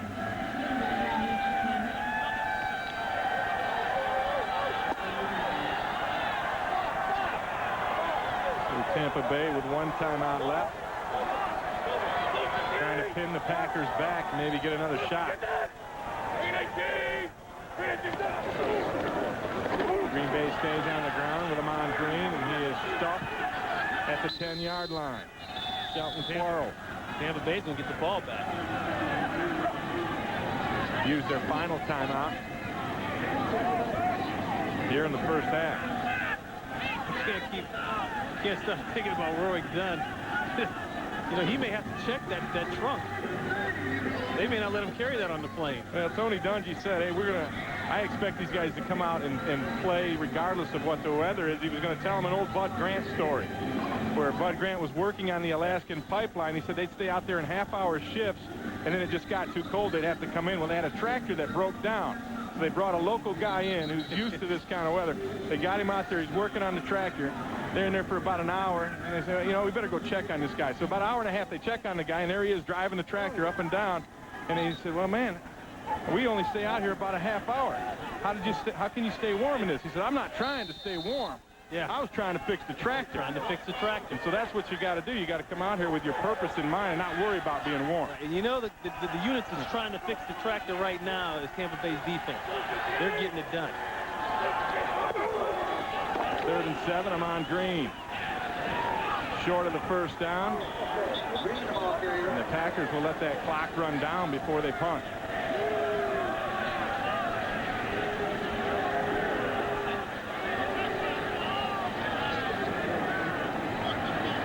So they'll have approximately 10 seconds, depending on when indeed they snap the football. Carl Williams will have one chance to get the Bucs in field goal position.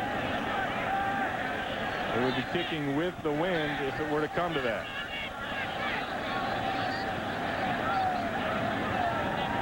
Green Bay has all their timeouts. I'd think about maybe taking one, and they do. So timeout Packers with 13 seconds left to play here in the first half. I'd like to remind you, stick around, the Visa halftime report coming up. JB, Terry, Howie, and Chris will have all the halftime highlights and scores from around the league. And yeah, Ray, as players, we know you go in at halftime, and the half times are so short that you just get warm enough to get cold again as soon as you walk right back outside. Yeah, you'll thaw a little bit, but not to where you need to be. Another thing you do, and I don't think that it's as big of a factor here, but it gives you a chance to change some tires, if you know what I mean. I mean, if you're not warm enough, find something a little warmer to throw on, or if you got something wet or not fitting right, you can get redressed. That's one, I think, the biggest thing you're able to do at halftime. Well, the thing that saves you here today is it's not wet. It's a dry cold. Like they say, it's a dry heat. Yeah, this is a dry cold. Bidwell's punt takes a Packer bounce, but there is a flag down back in the backfield. And the Packers let that clock run out for not picking up the ball, but there is a flag down, so we'll have to find out what that is to determine whether or not the half is over. That looks like a hold, or in the area of a hold. Well, the Bucs brought the rush, so it very well could be holding on the Packers, trying to protect the punter.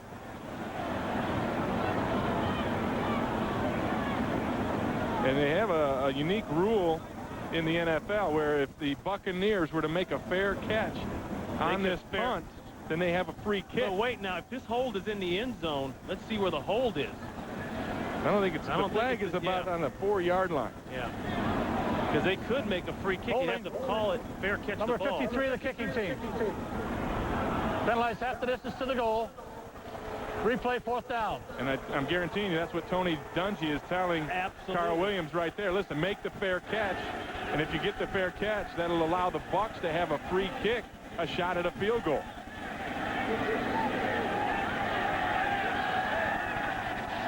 And I tell you, their kicker can bring it. Well, he was hitting it from 52 yards, and this is smart by the Packers. There's no time on the clock. Why would you risk a punt? Good thinking by Mike Sherman. Let's just run a play in the end of the half instead of giving the Buccaneers an opportunity for that free kick if it's a short punt from Bidwell. Well, that's one of those situations where chess match. That's one of those situations where your coaching staff has to be on it, and they have to be ready and know what the situation is.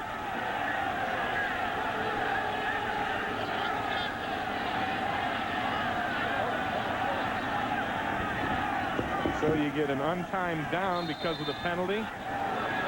And Favre will just take a knee and end the first half, and that's what he does. So that is the end of the first half. The score, Green Bay 7. Bentley along with Ron Pitts here, wishing everybody happy holidays, Christmas Eve here at Lambeau Field. And you know what, Ron? The clouds are coming in. It's going to be colder here in the second half. What's that going to mean to these teams? Well, I think neither team has been able to establish the run. They've tried. They've had some good things. Warwick Dunn has had a couple good runs. Amon Green's had a couple, but then they get away from it. The pass, I'm surprised both teams are passing as much as they are. It's going to get colder. The wind is going to pick up. The sun is gone. That's only going to make it harder. All right, let's take a look at the first half numbers, the stats, and not a whole lot of offensive production as you're going to see right here. And you can see the time of possession. Of course, Green Bay has had the nod that they've been able to hold on to the ball, and that is in their favor, being up only by 7 points. But, Ray, I keep pointing this out. 7-point lead is a big lead under these kind of conditions.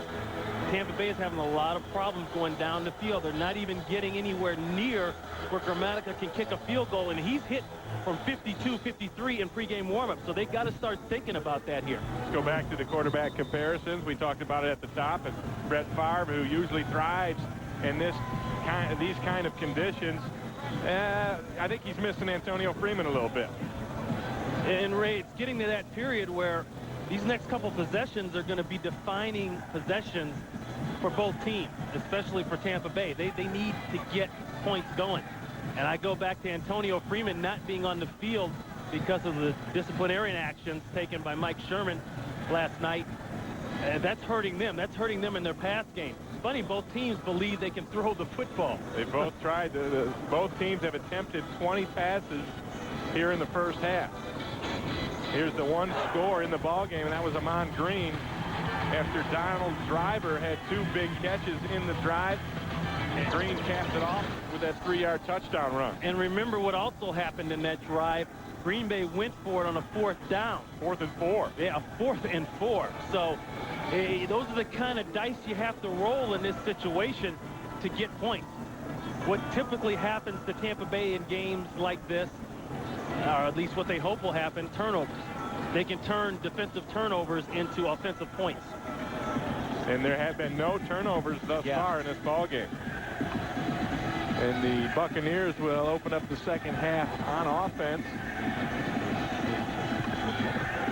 as Longwell has it teed up, set to kick off.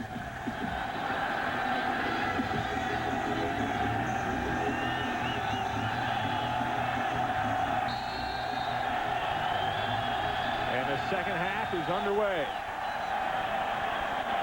Good kick from Longwell. Carl Williams can't get the handle on it. Picks up the bobble. And it'll be stopped right at the 20-yard line. Nice special teams play from Ryan Wetnight. First half drive for the Buccaneers. And getting that kicker a workout.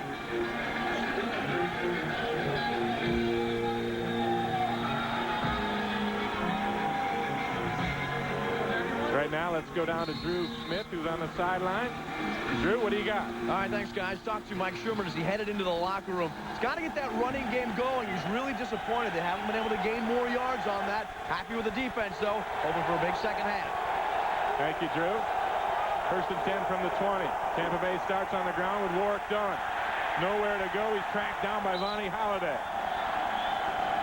What's the job that Cledius Hunt did, 97, working on Randall McDaniel. This is why the Bucs run game hasn't been very good. Excuse me, that's Vonnie Holliday. No, it isn't. It is Cledius Hunt right there. I'm sorry. 97. Yeah, he did a great job of pushing McDaniel back in the backfield. And that's what's going on all day today. Both defenses have kept the offenses going. And that's typical in cold weather games. Special teams will also be a part of that. Sean King, 0 for his last 6 passes, hands it off to Warwick Dunn. Dunn, stopped by Leroy Butler. And Warwick Dunn, on the day, you're going to see in a minute his numbers, 11 carries for 31 yards. Dunn also with just 1 catch for 7 yards. You just mentioned a name that you haven't heard a whole lot from lately, and that's Leroy Butler. You know, Leroy is a little bit overshadowed this year by the play of Darren Sharper, the other safety who's going to the Pro Bowl. 3rd and 10. King bobbles the snap. Picks it back up, and now he's rolling out. And King with room. Cuts back, and he stopped short of the first down. Big defensive play by Nate Wayne and Mike McKenzie. Nate Wayne is fired up. And that's the kind of enthusiasm that the Packers have been playing with. King he kind of took that glance off to the left, and the ball came. And he wasn't ready for it. Does a nice job of making something out of nothing. Then takes a nice hit. It was actually Edwards and Wayne who made the stop. 4th down. Royals on the punt for the 7th time.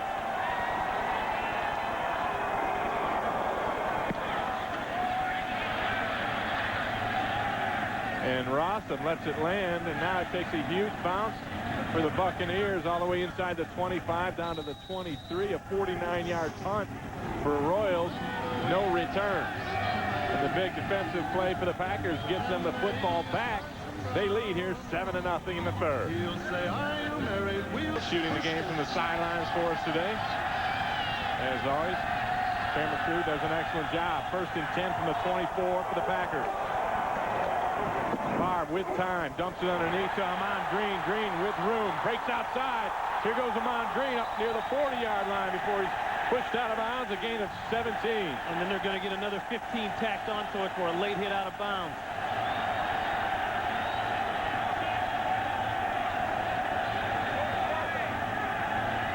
Damian Robinson over there making the hit.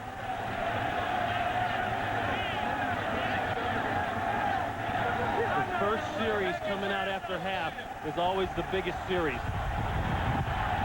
There it is. personal foul. And it's always the biggest series because it's a chance for you to reestablish what you did in the first half. Unnecessary roughness, number 47 of the defense. Called on John Lynch. Putting the player out of bounds. 15 yards, first down. And the Packers established in the first half they could go down the field early and score. And they come right back out the first play of the second half and reestablish that. I don't see what Lynch does. No, that's not Lynch. Well, he called it. The official said it was on 47. Yeah, but he means to put it on Damian Robinson. I don't know. It's a little iffy either way. So the ball moved into Buck territory. First and 10 at the 25. Lamont Green wrestles his way for 3. The ball comes out late, but the whistle had blown. Right now, let's go to Los Angeles. See what's going on with JB. Ray and Ron, take a look. New Orleans Saints knocked out Kurt Warner. He is out with a concussion. Return is questionable. Trent Green is in the backup spot now. St. Louis nursing a 6-point lead over the Saints. That in the third. Back to Ray and Ron. Wow. Rough year for the Rams and in particular Kurt Warner. That's why they always say the trick is to just get in. Because once you're in, anything can happen if you can get in. Play action, Favre. Whips it outside, wide open, Bubba Franks. Franks down to the 30, a first down, a gain of 11. First grab of the day for Bubba. Tom Rosley, the Packers offensive coordinator, said we got to do a couple things. We can't have the turnovers. We have to be patient against this Buccaneer defense. They've been patient. They've put a lot of the game in the punter's foot to turn it over and say, hey, we'll just come back the next series and get it done. And the next thing we have to do is not put Brett in a position where he's got to force. Throwing to a tight end is a throw where you're not forcing. It's a high percentage throw. Favre looking for Lee. Got him. Knocked away, but the flag goes down. It'll be interference on Rondé Barber. Jeff Kelly over there also. Barber and Kelly got to Lee early.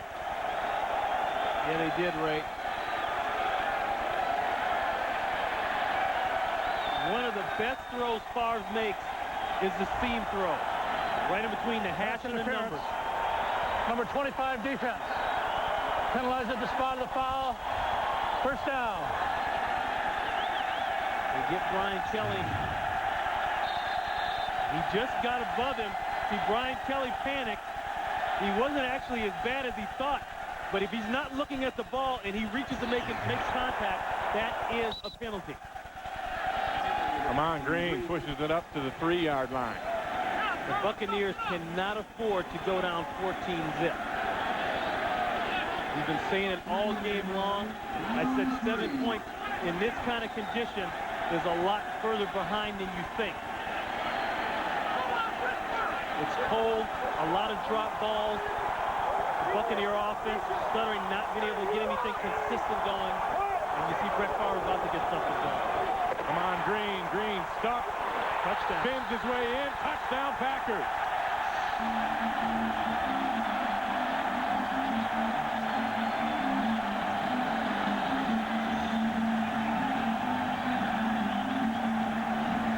It all starts with the big plays. Right off the bat, they hit Amon Green on the little toss out to the sidelines. He turns it into a great play.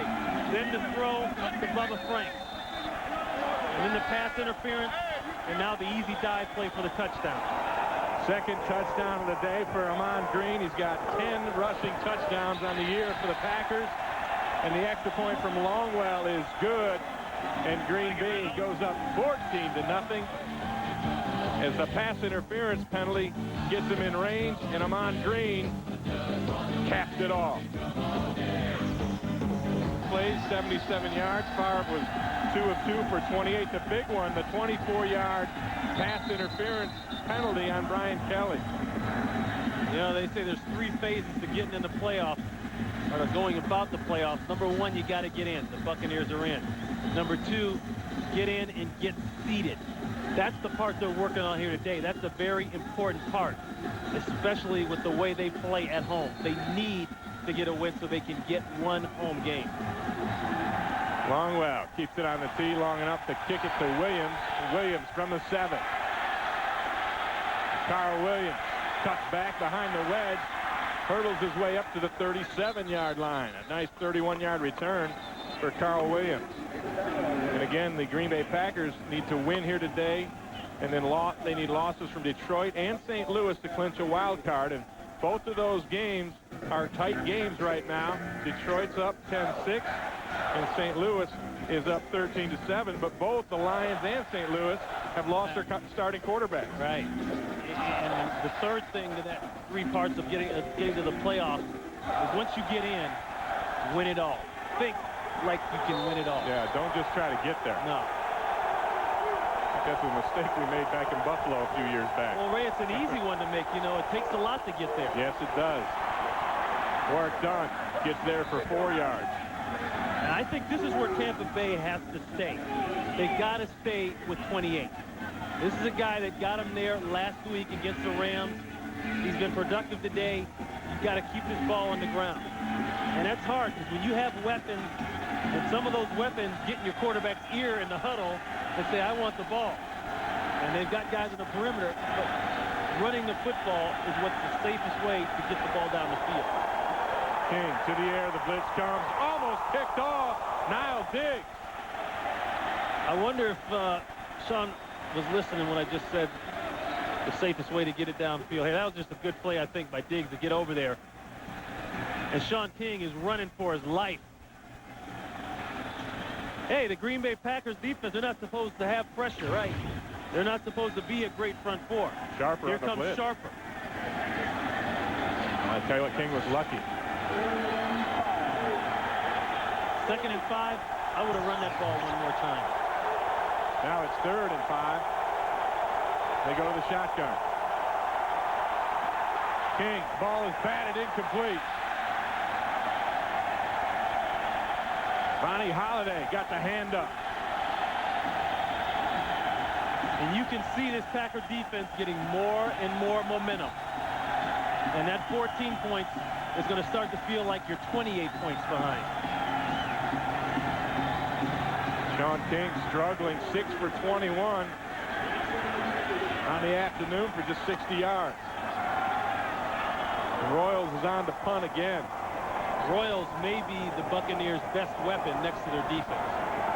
Field position. Good punt from Royals. Hangs it high. Rossum makes the fair catch at the 21-yard line. And the Packers fans want a flag for interference over there. And they got one. And Floyd Young got a little too close. I think the fans talked the official into a flag. Because he didn't throw it right away.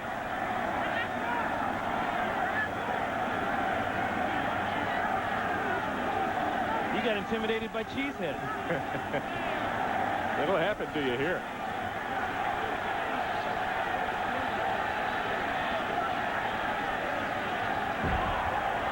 There is no infraction on the play. The contact was incidental to the play. My bad. Yeah, I would almost beg to differ. But Ron Winters makes his decision. Green Bay up 14-0 here at Lambeau.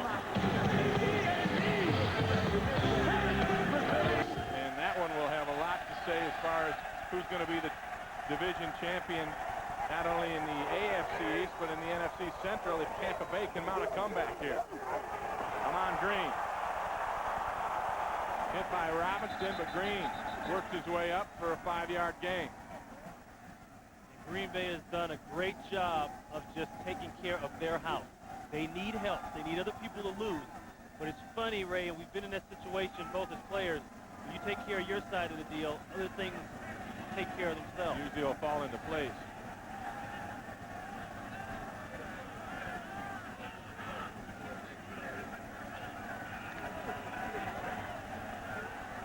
Second and 6.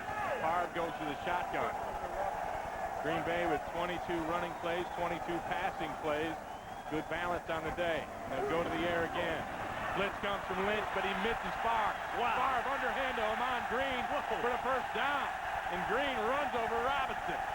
That play right there typifies the Green Bay Packers' second half of their season. Brett Favre with a classic slide, a slip, what he does so well just to avoid the rush. And you remember Monty Kiffin talked about that last night. Watch, he sees Lynch coming. A lot of quarterbacks would tuck it, dive, run. He just sidesteps. Okay, and then watch Ahman Green.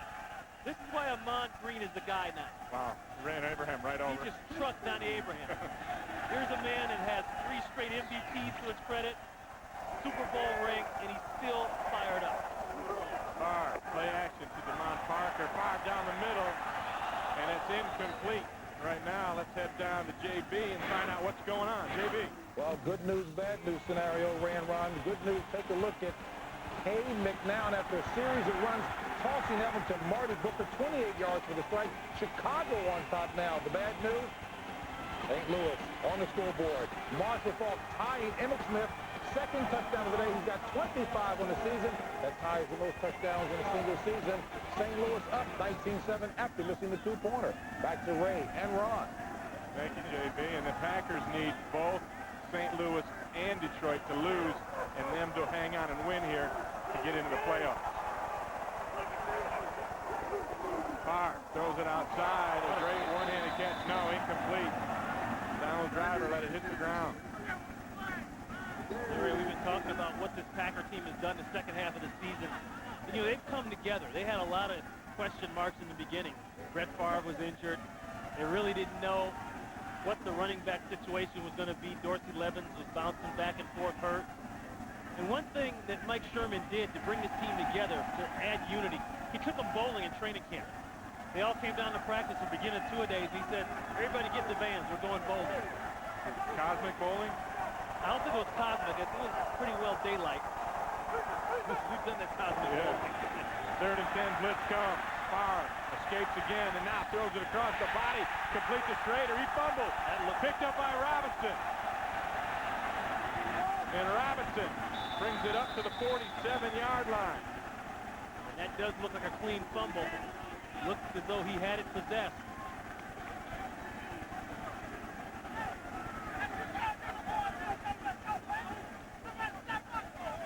And that's a big play, once again, by the Bucs defense. First turnover of the day. The Bucs come into this game plus 13 in the giveaway takeaway ratio. And this might be what the Bucs need to get it going again here. Boy, Schrader just dropped the football. Yeah, the ball's out. You got to get up. And, that's another good point to having bodies around the ball. Pursuit isn't just about getting everybody in on a gang tackle. It's about having people around the football in case it comes out. And King hits Green on the slant. Jacquez Green makes the grab, the biggest offensive play of the day for the Buccaneers, 15 yards. And what's important about this for Tampa Bay, they finally get on the other side of the 50, but most of their scores, a lot of their scores have come from defensive turnovers,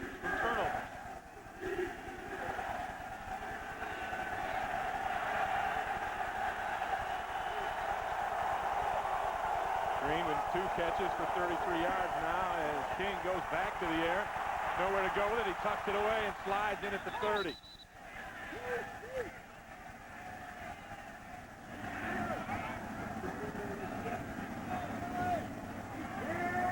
It'll be interesting to see how conservative Les Steckel gets here. They're approaching what they call the green zone. Don't ever call it the red zone. All the offensive guys get mad. Call it the green zone. And they know that Martin Gramatica has been pretty good lately. Well, the Buccaneers offense has been very good in that green zone, scoring in 91% of the time. Work done. Runs into Bernardo Harris. Harris doesn't want to let him go.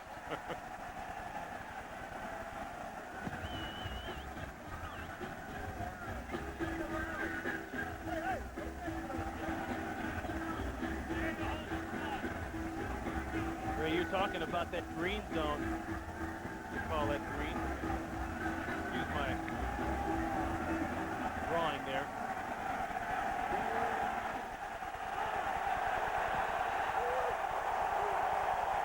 Big 3rd down and 6. Buccaneers just 3 of 12 on 3rd down. And King Escapes one man, but can't get away from Baja Biamia. Say that again, I'll give you $100. Baja Biamia. Kabir, the rookie. And now the Buccaneers, they're acting like they're going to go for this.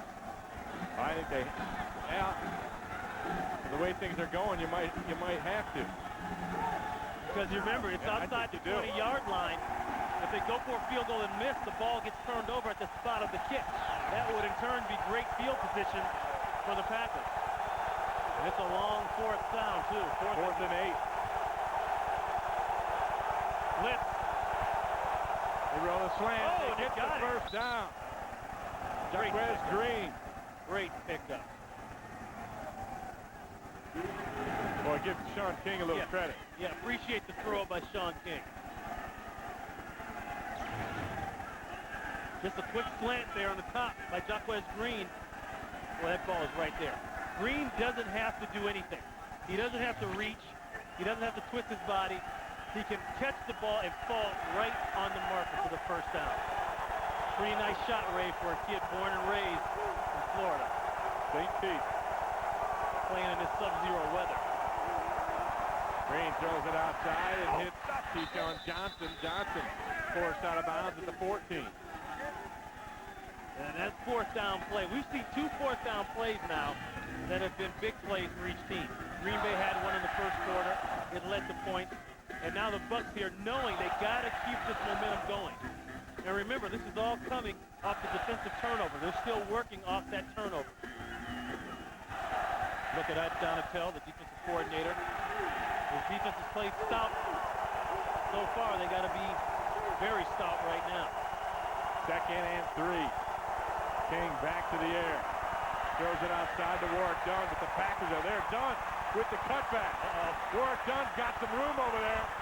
He gets the corner, gets the first down and out of bounds at the 8. Warwick Dunn's amazing. You know, players play no matter what the condition. Whether it's cold, whether it's raining. They had one of those monsoon games against Miami a few weeks back. Oh, yeah, he was all the way outside the numbers on the other side of the field. I think Warwick Dunn ran about 151 yards in that play. He almost ran 100 because it's almost 50 from sideline to sideline. Packers with some confusion on defense used their first time out here in the second half. Buccaneers knocking on the door, trailing by 14.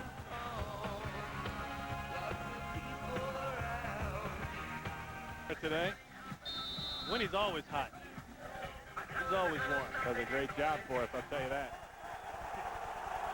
Buccaneers on the move. First and goal on the 8-yard line.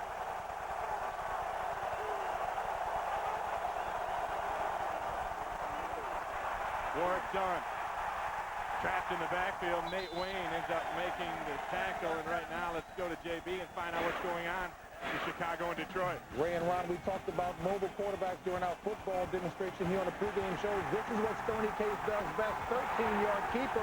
He takes it in. The Lions have regained the lead 17-13 in the fourth. 11-14 left in regulation. Ray and Ron. Thank you, JB. A great one going on at the Silverdome. Yeah, some backup quarterbacks stepping up and having to make things work to get their teams to where they got to get to, the playoffs. King pulls it down and now rolls out, throws to the back of the end zone, overshoots his intended receiver, Todd Yoder. It looked like Mike Allstott was open on the backside, too. There's Yoder, number 80, the tight end. He's working up the field. He's got somebody on him. And on that backside, I think that's where he's trying to go. Yeah, and Dave Moore ran right into him, brought defenders in front, and King had to throw it up. Third down and goal.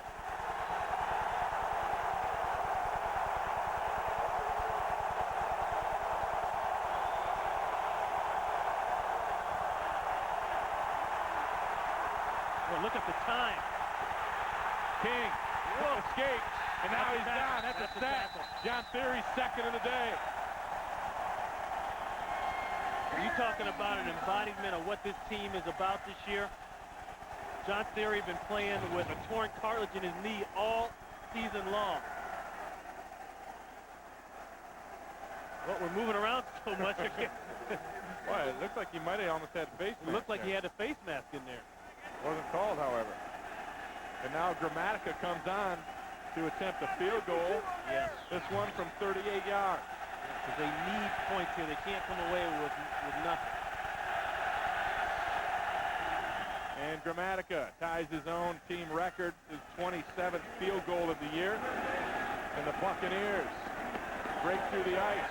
They're down now 14-3. Buccaneers finally get on the board. An 11-play, 33-yard drive, capped off by the Gramatica 38-yard field goal. That thing all set up by the fumble recovery. Yeah. Gramatica line drives it. Henderson picks it up at the 20. William Henderson squirts through up to the 40-yard line. 20-yard return. This is the last third down play here. One reason that Sean King is holding the ball so much, on the right you saw Leroy Butler. And what they're doing is that they're covering routes instead of men. They're not playing man-to-man matchup. They're playing routes. That time they took away the dig route, the inside stuff. And they've been doing that kind of thing all day long. And that's one of the reasons the King has had to hold it, run around, scramble. And you have to do that against a team like this because they can hurt you so many ways, especially inside the last couple of weeks. Keyshawn Johnson has been able to hurt people. Amon Green spins out of a tackle, gets a couple of yards. Green, the workhorse, that's his 19th carry on the day. He's got a couple of touchdowns. 40 yards to his credit. You know, Ray, your defense can only hang in there so long. And nobody's hung in there longer than the Buccaneer defense this year and last year. Sooner or later, your offense has to not just get points, but they got to put the ball in the end zone. Monty Kiffin, the defensive coordinator. Favre looks quick, dumps underneath to Amon Green. His 8th catch of the day, gets up near midfield. 7 yards to be a yard and a half shy of the first down. And if I'm Tom Rosley, the Packers offensive coordinator, I'm going to think, roll the clock. They're coming up here on the end of the third quarter, fourth quarter. The more they take off the clock now is only going to kill the Buccaneers as you roll into this fourth quarter. I mean, minutes feel like hours when you're down.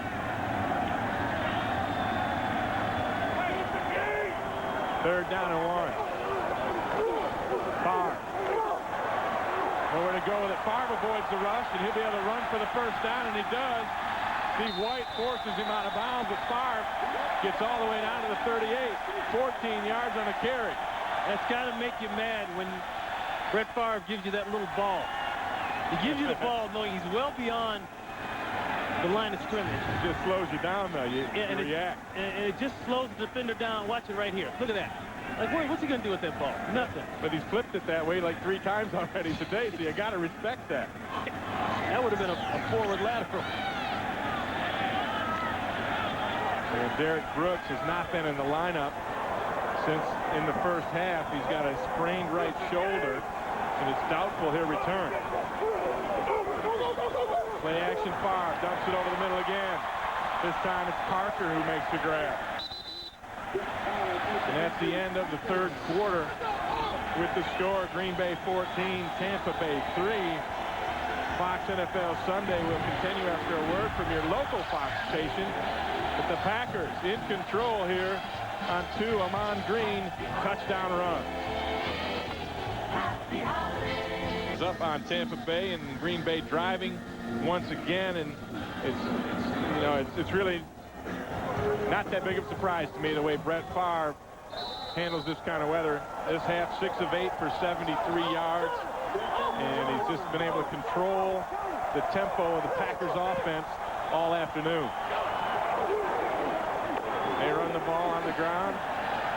Amon Green down to the 25. Warren Sapp had a sack earlier around, but he hasn't done much since then. First down. There's why. They're always going to put 2 hats on Warren Sapp. And I think he's been getting around things, but this is more of a symptom of an offense that just can't get the ball in the end zone. Your defense can only play so much. We're both defensive players, former defensive players, and you try not to have that bad attitude. But when those guys aren't scoring and you're steady out in that field, it starts to get to you. Favre just throws it up for Henderson, just overshoots him, incomplete. That was Nate Webster trying to keep up with Henderson. I got to go back to what Mike Sherman said.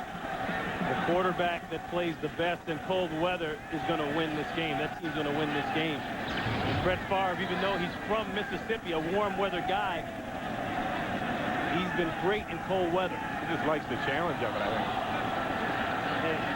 And now you got to remember, that's William Henderson. William Henderson is their fullback. If that's Amon Green, or if that's Lee, or if that's Driver, that could be 6 points. 2nd and 10. Blitz by the Bucs. Green fumble. There it is. And that's recovered by Tampa Bay. And the offense will have yet another chance to get points on the board.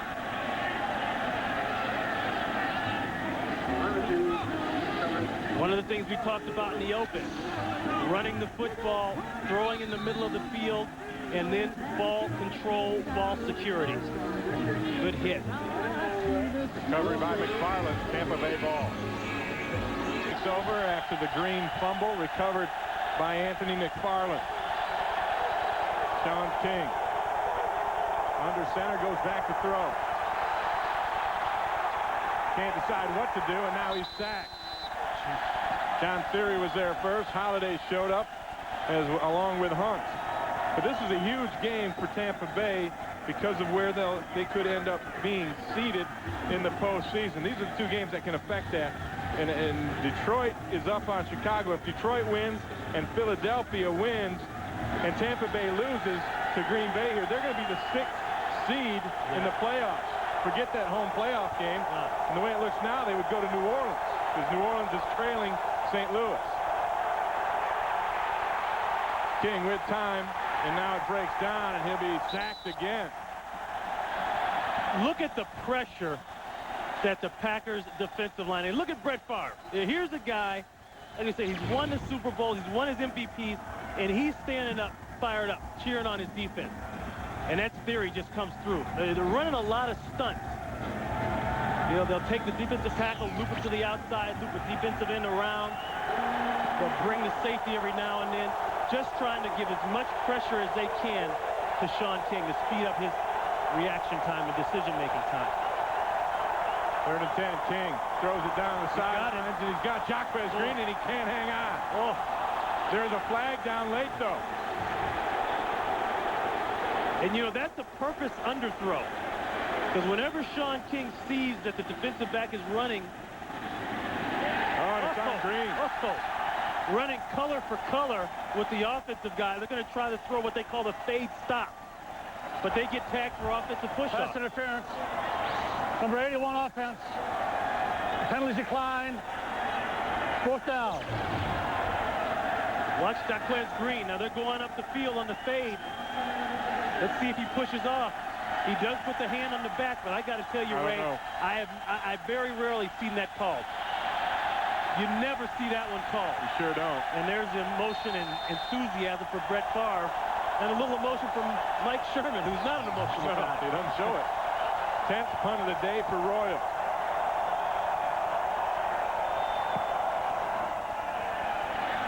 High kick, Rossum takes it at the 37. And he is swarmed under immediately. Floyd Young gets it. 39-yard punt, 1-yard return. And the Packers get the football back. They've got the lead 14-3. Second part of our Fox NFL doubleheader. The Vikings look to wrap up that NFC Central and home field advantage against the Colts team fighting for a playoff berth. That's coming up next on Fox. And the Colts, things are looking good for them right now. Both Miami and the Jets lose.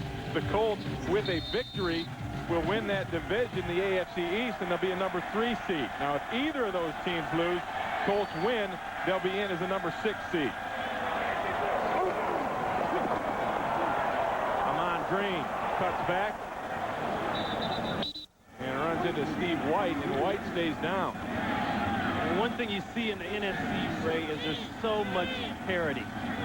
Any one of those teams that you mentioned when talking about the Buccaneers' seed if they should lose here, New Orleans, possibly the Rams, Giants, Minnesota, any one of those Philadelphia. teams, I mean, there's no clear-cut favorite.